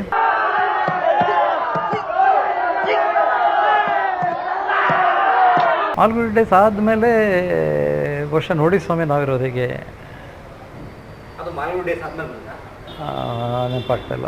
ನಾವು ಮಾಡಿದ್ದು ಮಾಲ್ಗುಡಿ ಡೇಸ್ ನೋಡಿ ಸ್ವಾಮಿ ನಾವಿರೋದು ಹೇಗೆ, ಪರಮೇಶಿ ಪ್ರೇಮ ಪ್ರಸಂಗ, ಆಮೇಲೆ ಅದೆಲ್ಲ ಮಾಲ್ಗುಡಿ ಡೇಸ್ ಆದಮೇಲೆ ಅಂತ ಅನಿಸುತ್ತೆ ನನಗೆ. ಆಮೇಲೆ ಶಂಕರ್ನಾಗ್ ಸ್ವಲ್ಪ ಕಮರ್ಷಿಯಲ್ ಸಿನಿಮಾಗಳಲ್ಲೂ ಬ್ಯುಸಿ ಆದರು. 86, 87 ಅವ್ರು ಹೋಗಿದ್ದು 90. ಮಾಲ್ಗುಡಿ ಡೇಸ್ ಮುಗಿದು ಒಂದು 2-3 ವರ್ಷಕ್ಕೆ ತೀರೋಗ್ಬಿಟ್ರು. ಅವ್ರು ತೀರೋದ್ಮೇಲೆ ಮತ್ತೆ ನಾವು ಜೀವನ ಶುರು ಮಾಡಬೇಕಲ್ಲ. ನಾನು ಹೋಟೆಲ್ ಮಾಡಿದೆ, ಹೋಟ್ಲ್ ಇಟ್ಕೊಂಡಿದ್ದೆ, ಮತ್ತು ಅವನೇ ತುಂಬ ಇಂಟರ್ನ್ಯಾಷನಲ್ ಪ್ರೊಡಕ್ಷನ್ಸ್ ಎಲ್ಲ ನಾನು ಮಾಡಿದೆ. ರಜನಿಕಾಂತ್ ಒಂದು ಸಿನಿಮಾ ಆಯಿತು ಬೆಂಗಳೂರಲ್ಲಿ, ಅದರದ್ದು ಪ್ರೊಡಕ್ಷನ್ ನಾನೇ ಹ್ಯಾಂಡಲ್ ಮಾಡಿದ್ದು. ಅದರಲ್ಲೂ ಇದೇ ಥರ ಇಡೀ ಒಂದು ಟ್ರೈನ್ನೇ ಬುಕ್ ಮಾಡ್ಕೊಂಡ್ಬಿಟ್ಟಿದ್ವಿ. ಅಂದರೆ ನಮಗೆ ಟ್ರೈನ್ ಒಳಗಡೆ ಎಲ್ಲ ಸೀಕ್ವೆನ್ಸ್ ಇತ್ತು, ಅಲ್ಲಿ ಪಾರ್ಟ್ ಬೈ ಪಾರ್ಟ್ ಕೊಡೋಲ್ಲ, ನಮ್ಮದೇ ಇಡೀ ಟ್ರೈನು. ರಜನಿಕಾಂತ್ ಎಲ್ಲ ದೊಡ್ಡ ಸ್ಟಾರ್ ಇದ್ದರು, ಬಾಲಿವುಡ್ ಆ್ಯಕ್ಟ್ರಸ್ ಎಲ್ಲ ಇದ್ರಲ್ಲ, ಹಾಲಿವುಡ್ ಆ್ಯಕ್ಟ್ರಸ್ ಎಲ್ಲ ಇದ್ದರು. ಇಡೀ ಟ್ರೈನೇ ನಮ್ಮ ಕೈಲಿತ್ತು. ನಮ್ಗೊಂದು ಟ್ರ್ಯಾಕ್ ಕೊಟ್ಬಿಟ್ಟಿದ್ರು. ನಾವು ಆ ಟ್ರ್ಯಾಕಲ್ಲಿ ಇಲ್ಲಿಂದ ಅಲ್ಲಿಗೆ ಹೋಗೋದು, ಅಲ್ಲಿಂದ ಇಲ್ಲಿಗೆ ಹೋಗೋದು. ಒಳಗಡೆ ಏನು ಬೇಕೋ ಲೈಟ್ಸ್ ಗಿಟ್ಸ್ ಎಲ್ಲ ಇಟ್ಕೊಂಡು ಇಡೀ ಇದನ್ನು ಮಾಡಿದೆ. ಆಮೇಲೆ ಡಿಸ್ಕವರಿ ಚಾನಲ್ಗೆ ಸುಮಾರಷ್ಟು ಪ್ರಾಜೆಕ್ಟ್ ಮಾಡಿದೆ. ಶಂಕರ್ನಾಗ್ ಸಾಯೋಕ್ಕಿಂತ ಮುಂಚೆ ಕೊನೆ ಸಿನಿಮಾ ನಾನೇ ಪ್ರೊಡ್ಯೂಸ್ ಮಾಡಿದ್ದೆ. ನಾನು ರಮೇಶ್ ಭಟ್, ಯಾವ್ದು ಸರ್? ನಿಗೂಢ ರಹಸ್ಯ ಅಂತ. ಶಂಕರ್ ಅವ್ರ ಕೊನೆ ಸಿನಿಮಾ ಅದು. ಹೌದು. ಅದಾದಮೇಲೆ ಇನ್ನೂ ಅದರಲ್ಲಿ ಒಂದು ಸಾಂಗ್ ಅನ್ನೋ ಬ್ಯಾಲೆನ್ಸ್ ಇತ್ತು. ಆ ಸಾಂಗ್ ಮಾಡ್ಕೊಡೋಕ್ಕಾಗಲಿಲ್ಲ ಅವ್ರಿಗೆ. ಆಮೇಲೆ ಅದನ್ನು ಹೇಗೋ ಚೀಟ್ ಮಾಡಿ ಆ ಸಾಂಗನ್ನು ಮುಗಿಸಿ ಇಡೀ ಸಿನಿಮಾ ಡಬ್ಬಿಂಗ್ ಮಾಡಿದ್ದು ಅನಂತ್ನಾಗ್ ಅವರು. ಅನಂತ್ನಾಗ್ ಅವ್ರ ಹತ್ರ ಡಬ್ಬಿಂಗ್ ಮಾಡಿಸ್ಕೊಂಡು ಅನಂತ್ನಾಗ್ ಭಾಳ ಕಷ್ಟ ಆಗ್ತಾಯಿತ್ತು ಅವ್ರಿಗೆ. ಆದ್ರೂ ಆ ಎಮೋಷನ್ಸ್ನೆಲ್ಲ ಕಂಟ್ರೋಲ್ ಮಾಡಿಕೊಂಡು ಡಬ್ಬಿಂಗ್ ಮಾಡಿ ಕೊಟ್ಟರು ನನಗೆ. ಆ ಜೋಕುಮಾರ್ ಸ್ವಾಮಿ ಪ್ರಾಜೆಕ್ಟಲ್ಲಿ ನೀವು ಇದ್ರಾ? ಅದನ್ನು ಸ್ವಲ್ಪ ವಿವರ ಹೇಳ್ಬೋದಾ, ಜೋಕುಮಾರ್ ಸ್ವಾಮಿ ಪ್ರಾಜೆಕ್ಟು? ಅದೇ ಈಗ ಜೋಕುಮಾರ್ ಸ್ವಾಮಿ ಪ್ರೊಡಕ್ಷನ್ ನಾನೇ ಮಾಡಬೇಕು ಅಂತ ಆಯಿತು. ನಾನು ಮತ್ತು ರಮೇಶ್ ಪಂಡಿತ್ ಅಂತ ಇದ್ದಾರಲ್ಲ, ನಾವಿಬ್ಬರು ಪ್ರೊಡಕ್ಷನ್, ನನಗೆ ಅಸಿಸ್ಟೆಂಟ್ ಆಗಿದ್ದರು ರಮೇಶ್ ಪಂಡಿತ್. ನಾವಿಬ್ಬರು ಪ್ರೊಡಕ್ಷನ್ಗೆ ಅಲ್ಲಿ ಹೊರಟೋದ್ವಿ. ಇಲ್ಲಿಗೆ ನಾವು ಲೋಕಾಪುರ. ಸೊ ಅಲ್ಲಿ ಹೋಗಿ ಅರೇಂಜ್ ಮಾಡಿ ಅದೇ ಸೇಮ್ ಊಟ ತಿಂಡಿಗೆ ಬೇಕು, ಜನಕ್ಕೆ ಜಾಗ ಬೇಕು, ಇರೋದಕ್ಕೆ ಇಲ್ಲಿ ಶೂಟಿಂಗ್ ಪರ್ಮಿಷನ್ ಏನು ಎಲ್ಲ ಒಂದು ಲೆವೆಲ್ ರೆಡಿ ಮಾಡಿಕೊಂಡು ಅಲ್ಲಿಂದ ನಾನು ಅಲ್ಲೇನೋ ಇದು ಕ್ಯಾಮ್ರಾ ಬಂದಿತ್ತು. ಕ್ಯಾಮ್ರಾ ಬಂತಲ್ಲ, ಆ ಕ್ಯಾಮ್ರಾದಲ್ಲಿ ಟೆಕ್ನಿಕಲ್ ಫಾಲ್ಟ್ ಇತ್ತು. ಅವ್ನು ರಾಜೀವ್ ಮೆನನ್ ದೊಡ್ಡ ಕ್ಯಾಮ್ರಾಮನ್ ಅವರು ನೋಡಿಬಿಟ್ಟು ನಾನು ಇದರಲ್ಲಿ ಶೂಟ್ ಮಾಡಲ್ಲ, ನನ್ನ ಕ್ಯಾಮ್ರಾದಲ್ಲಿ ಬೇರೆ ಕ್ಯಾಮ್ರಾ ತರಿಸ್ಕೊಡಿ ಅಂದರು. ಸೊ ಬೇರೆ ಕ್ಯಾಮ್ರಾ ತರಿಸ್ಬೇಕಲ್ಲ, ಚೆನ್ನೈಗೆ ಹೋಗ್ಬೇಕು. 2 ದಿವಸ ಗ್ಯಾಪ್ ಇತ್ತು. ನಾನು ಬೆಂಗಳೂರಿಗೆ ಹೋಗ್ತೀನಿ ಅಂತ ಬಂದುಬಿಟ್ಟೆ. ಅಲ್ಲಿರೋರು ಯಾರು ಇನ್ಫಾರ್ಮೇಷನ್ ಕೊಡಲಿಲ್ಲ, ಅಂದರೆ ಶೂಟಿಂಗ್ ಪೋಸ್ಟ್ಪೋನ್ ಆಗ್ತಾಯಿದೆ 2 ದಿವಸ ಬಿಟ್ಟು ಅಂಥೇಳಿ. ಶಂಕರ್ನಾಗಿದೆ ನಾಳೆನೇ ಶೂಟಿಂಗ್ ಅಂತ ಅವ್ರು ಇಲ್ಲಿಂದ ಹೊರಟರು. ಸೊ ನಾನು ಅಲ್ಲಿಂದ ಇಲ್ಲಿಗೆ ಬಂದೆ. ಬಂದು ರಾತ್ರಿ ಫೋನ್ ಮಾಡಿ ಹೇಳಿದೆ, ಈಗ ಬಂದುಬಿಟ್ಟಿದ್ದೀನಿ ನಾನು ಅಂತ. ಯಾರು ನನಗೂ ಐಡಿಯಾ ಇಲ್ಲ, ಅಲ್ಲಿ ಕ್ಯಾಮ್ರಾ ಹಾಳಾಗಿರೋದೆಲ್ಲ ನನಗೆ ಆಮೇಲೆ ಗೊತ್ತಾಗಿರೋದು. ಸೊ ಇನ್ಫಾರ್ಮೇಷನ್ ಹೋಗಿದ್ರೆ ಬಹುಶಃ ಶಂಕರ್ನಾಗ್ ಹೊರಡ್ತಾ ಇದ್ರೋ ಇಲ್ಲೋ, ಆ ವಿಷಯ ಬೇರೆ. ಬಟ್ ಅವರು ರಾತ್ರಿ ಹೊರಟರು, ನಾನು ಅಲ್ಲಿಂದ ಇಲ್ಲಿಗೆ ಬಂದಿದ್ದೆ. ಅವರು ನಾನೇನು ಮಲ್ಕೊಂಡು 2 ಗಂಟೆಗೇನೋ ಮಲಗಿದೆ, 5 ಗಂಟೆಗೆಲ್ಲ ನ್ಯೂಸ್ ಬಂತು ಶಂಕರ್ನಾಗಿಗೆ ಆಕ್ಸಿಡೆಂಟ್ ಆಗಿದೆ, ಹೋಗ್ಬಿಟ್ರು ಅಂತ. ಥರ ನಂಬಕ್ಕಾಗದಿರೋಂಥ ವಿಷಯಗಳು. ಅದು ಅಲ್ಲಿ ಲೋಕಾಪುರದಲ್ಲಿ ಜೋಕುಮಾರ್ ಸ್ವಾಮಿ ಶೂಟಿಂಗ್ ಅಂತ, ಅದಕ್ಕೆಲ್ಲ ಪ್ರಿಪೇರ್ ಮಾಡ್ಕೊಂಡಿದ್ವಿ. ಆಲ್ಮೋಸ್ಟ್ ಎಲ್ಲ ರೆಡಿ ಆಗೋಗಿತ್ತು, ನಾನು ಶೂಟಿಂಗ್ ಶುರು ಮಾಡಬೇಕು. ಅಷ್ಟರೊಳಗೆ ಇದಾಗೋಯ್ತು. ಮನೆ ಕಳ್ಕೊಂಡ್ರೆ ಒಳ್ಳೆ ವ್ಯಕ್ತಿ. ನಿಮ್ಮ ಫ್ರೆಂಡ್ನ ಎಷ್ಟು ಮಿಸ್ ಮಾಡ್ಬೋದು? ಅವ್ರು ಡೈರೆಕ್ಟ್ರು ಆ್ಯಕ್ಟರ್ ಸೆಕೆಂಡ್, ನಿಮ್ಮ ಕ್ಲೋಸ್ ಫ್ರೆಂಡ್ ಆಗುತ್ತೆ, ಮಿಸ್ ಆಗುತ್ತೆ ತುಂಬಾ. ಅವಾಗೆಲ್ಲ ಏನಾಗುತ್ತೆ, ಮನುಷ್ಯನಿಗೆ ದೇವರು ಕೊಟ್ಟಿರೋದು ಒಂದು ಇರುತ್ತೆ. ಕಾಲಕ್ರಮೇಣ ನೆನಪುಗಳು ಮಾಸುತ್ತೆ, ಎಲ್ಲೋ ಒಂದು ಕಡೆ ಮರುಕಳಿಸ್ತಾ ಇರುತ್ತೆ. ಜೊತೆ ರೀತಿ ಇದ್ದು ಮಾಡ್ತಾಯಿದ್ದು, ಓಡಾಡ್ತಾಯಿದ್ದು ಅಂತ ನೆನಪಿಗೆ ಬರ್ತಾನೆ ಇರುತ್ತೆ. ಉಪಯೋಗನೇ ಇಲ್ವೇ, ಏನು ಜ್ಞಾಪಕಗಳು ಅಷ್ಟೇ, ನೆನಪುಗಳೇ ಆಗಿ ಉಳಿಯುತ್ತೆ. ನಿಮಗೂ ಶಂಕರ್ಗೂ ಎಷ್ಟು ಏಜ್ ಡಿಫ್ರೆನ್ಸ್? ಅವನಕ್ಕಿಂತ 12 ಅವರು ನವಂಬರ್ 9th ಬರ್ತಿದೆ, ನಂದು ಅಕ್ಟೋಬರ್ 28, ಅಂದರೆ ಸೇಮ್ ಇಯರ್. ಅಂದರೆ ನಾನು 19 ದಿನಕ್ಕೆ ನಾನು ದೊಡ್ಡವನು. ನೀವು ಶಂಕರ್ಗಿಂತ ದೊಡ್ಡವರ? 19 ದಿವಸಕ್ಕೆ. ಮತ್ತು ಗೆಳೆಯನಿಂದ ನೀವು ಕಲ್ತದ್ದು ಅಡ್ಯಾಪ್ಟ್ ಮಾಡ್ಕೊಂಡಿದ್ದು ಏನನ್ನ? ಅಡಾಪ್ಟ್ ಮಾಡ್ಕೊಳ್ಳಿದ್ದು ಏನಾಗುತ್ತೆ ಗೊತ್ತಾ, ಬೇಸಿಕಲಿ ಪ್ರತಿಯೊಬ್ಬನಿಗೂ ಅವನಿಗೊಂದು ಬೇಸಿಕ್ ನೇಚರ್ ಇರುತ್ತೆ. ಈಗ ಶಂಕರ್ ಜೊತೆಗೆ ಹಾರ್ಡ್ ವರ್ಕ್ ಯಾರು ಮಾಡ್ತಾಯಿದ್ರು ಅಂಥವ್ರು ಮಾತ್ರ ಇದ್ದಿದ್ದು. ಮೈಗಳ್ತನ ಅದ್ರಲ್ಲಿ ಕೆಲಸ ಮಾಡೋರು ಯಾರೂ ಇರಲೇ ಇಲ್ಲ.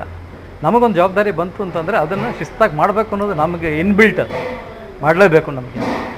ಶಂಕರ್ನಾಗ್ ಬಂದಾಗ ಚಾಲೆಂಜಿಂಗ್ ಆಗಿರ್ತಾಯಿತ್ತು. ಅವ್ರಿಗೆ ಏನೇನೋ ಬೇಕು, ಅದು ಬೇಕು, ಇದು ಬೇಕು ಅಂತಂದಾಗೆಲ್ಲ ಅವನ ರಿಕ್ವೈರ್ಮೆಂಟೇ ಗೊತ್ತಾಗ್ತಿರಲಿಲ್ಲ ನಮಗೆ. ಸೊ ಏನು ರಿಕ್ವೈರ್ಮೆಂಟ್ ಬರುತ್ತೋ ಏನೋ ರೆಡಿಯಾಗಿರ್ತಾಯಿದ್ವಿ, ಅವ್ನು ಏನು ಬೇಕಾದ್ರೂ ಕೇಳ್ಬೋದು ಅಂತ, ಆ ಥರ.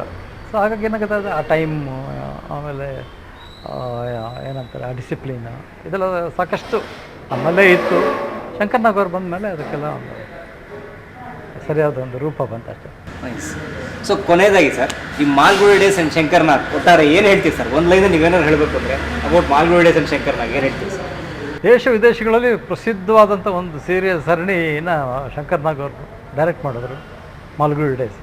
ಅದು ಬಹುಶಃ ನೀವು ಹೇಳಿದಾಗ ಇನ್ನೂ ಒಂದು 100 ವರ್ಷ ಆದ್ರೂ ಮಾಲ್ಗುಡಿ ಡೇಸ್ ಅನ್ನೋದನ್ನು ಜನ ಮರೆಯೋದಿಲ್ಲ.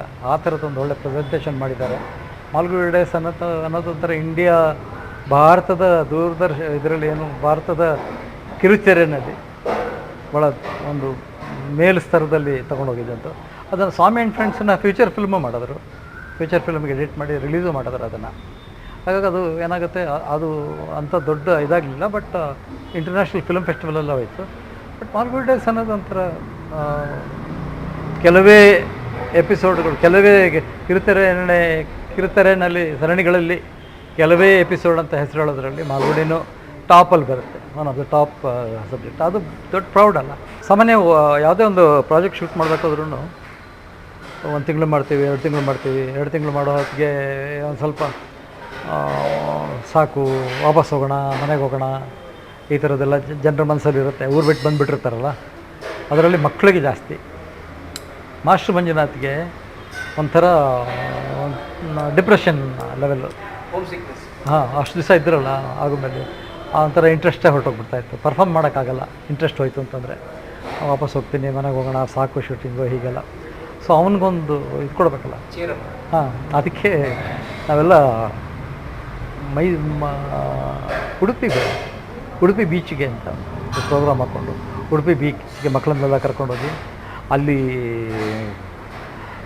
ಮಕ್ಕಳನ್ನೆಲ್ಲ ಎಂಟರ್ಟೈನ್ ಮಾಡಿ, ಅವ್ರಿಗೆ ಐಸ್ ಕ್ರೀಮ್ ಕೊಡಿಸು, ಅದು ಮಾಡಿಸು, ಇದು ಮಾಡಿಸು ಅಂತ ಇಡೀ ದಿನ ಮಕ್ಕಳ ಜೊತೆಗೆ ಆಟ ಆಡಿ ಎಲ್ಲ ಮಾಡಿ ಟೋಟಲಿ ಅವನ್ನ ರಿಫ್ರೆಶ್ ಮಾಡಿ ತಯಾರು ಮಾಡಿದ್ದಾರೆ. ಸೊ ಉಡುಪಿಗೆ ಹೋಗಿ ವಾಪಸ್ ಬರಬೇಕಾದ್ರೆ ಒಂದು ಅದು ಗೊತ್ತಲ್ಲ, ಆಗುಂಬೆ ಘಾಟ್, ಸಡನ್ನಾಗಿ ಒಂದು ಬಸ್ ಬಂದು ಬಸ್ ಜೊತೆ ನಮ್ಮ ಜೀಪು ಆಕ್ಸಿಡೆಂಟ್ ಆಗಿ ಎಲ್ಲರೂ ಪಲ್ಟಿ ಹೊಡೆದ್ಬಿಟ್ಟು ಚೀಪೇನೆ. ಆಮೇಲೆಲ್ಲ ಮಣಿಪಾಲ್ ಹಾಸ್ಪಿಟ್ಲಿಗೆ ಅಡ್ಮಿಟ್ ಮಾಡಿದ್ದಾಗೋಯ್ತು. ಆ ಥರ ಒಂದು ಅವಘಡ ಅದು ಆಕ್ಸಿಡೆಂಟ್ ಅಂತಂದರೆ ಆಲ್ಮೋಸ್ಟ್ ಒಬ್ಬರೇ ಪ್ರಾಣ ಕಳ್ಕೊಬೇಕಾಗಿತ್ತು. ಆ ಥರ ಆಗಲಿಲ್ಲ, ಸ್ವಲ್ಪ ಮೈನರ್ ಏಟ್ಗಳು ಬಿತ್ತು. ಅಲ್ಲಿಂದ ಮಣಿಪಾಲ್ ಹತ್ತಿರ ಇಮಿಡಿಯೇಟಾಗಿ ಮಣಿಪಾಲಿಗೆ ಶಿಫ್ಟ್ ಮಾಡಿ ಎಲ್ಲ ಅಲ್ಲಿ ಟ್ರೀಟ್ಮೆಂಟ್ಗೆಲ್ಲ ಅರೇಂಜ್ ಮಾಡಿಕೊಂಡು ಆಮೇಲೆ ಅಷ್ಟೊತ್ತಿಗೆ ಆ ಶಾಕ್ಗೆ ಇವರು ಎಲ್ಲ ಸರಿ ಹೋಗ್ಬಿಟ್ರು ಮಕ್ಕಳಲ್ಲಿ. ಒಂದು 15-20 ದಿವಸ ಶೂಟಿಂಗ್ ಇತ್ತು. ವಾಪಸ್ ಬಂದು 15-20 ದಿವಸ ಶೂಟಿಂಗ್ ಮುಗಿಸ್ಕೊಂಡು ಕೊನೆಗೆ ವಾಪಸ್ ಹೋದ್ವಿ. ಯಾರಿಗೂ ಪ್ರಾಣಹಾನಿ ಒಂದು ಆಗಲಿಲ್ಲ. ಅದರಲ್ಲಿ ಸ್ನೇಹಿತರೆ, ನೀವು ನಮ್ಮ ಕಲಾ ಮಾಧ್ಯಮ ಯೂಟ್ಯೂಬ್ ಚಾನಲ್ನ ಸಬ್ಸ್ಕ್ರೈಬ್ ಮಾಡೋದು ಮರಿಬೇಡಿ. ನಿಮ್ಮ ಸ್ನೇಹಿತರಿಗೂ ತಿಳಿಸಿ. And Facebook page, Instagram page ಮತ್ತು ಟ್ವಿಟರ್ ಪೇಜನ್ನು ಕೂಡ ನೀವು ಲೈಕ್ ಮಾಡಿ, ಫಾಲೋ ಮಾಡಿ.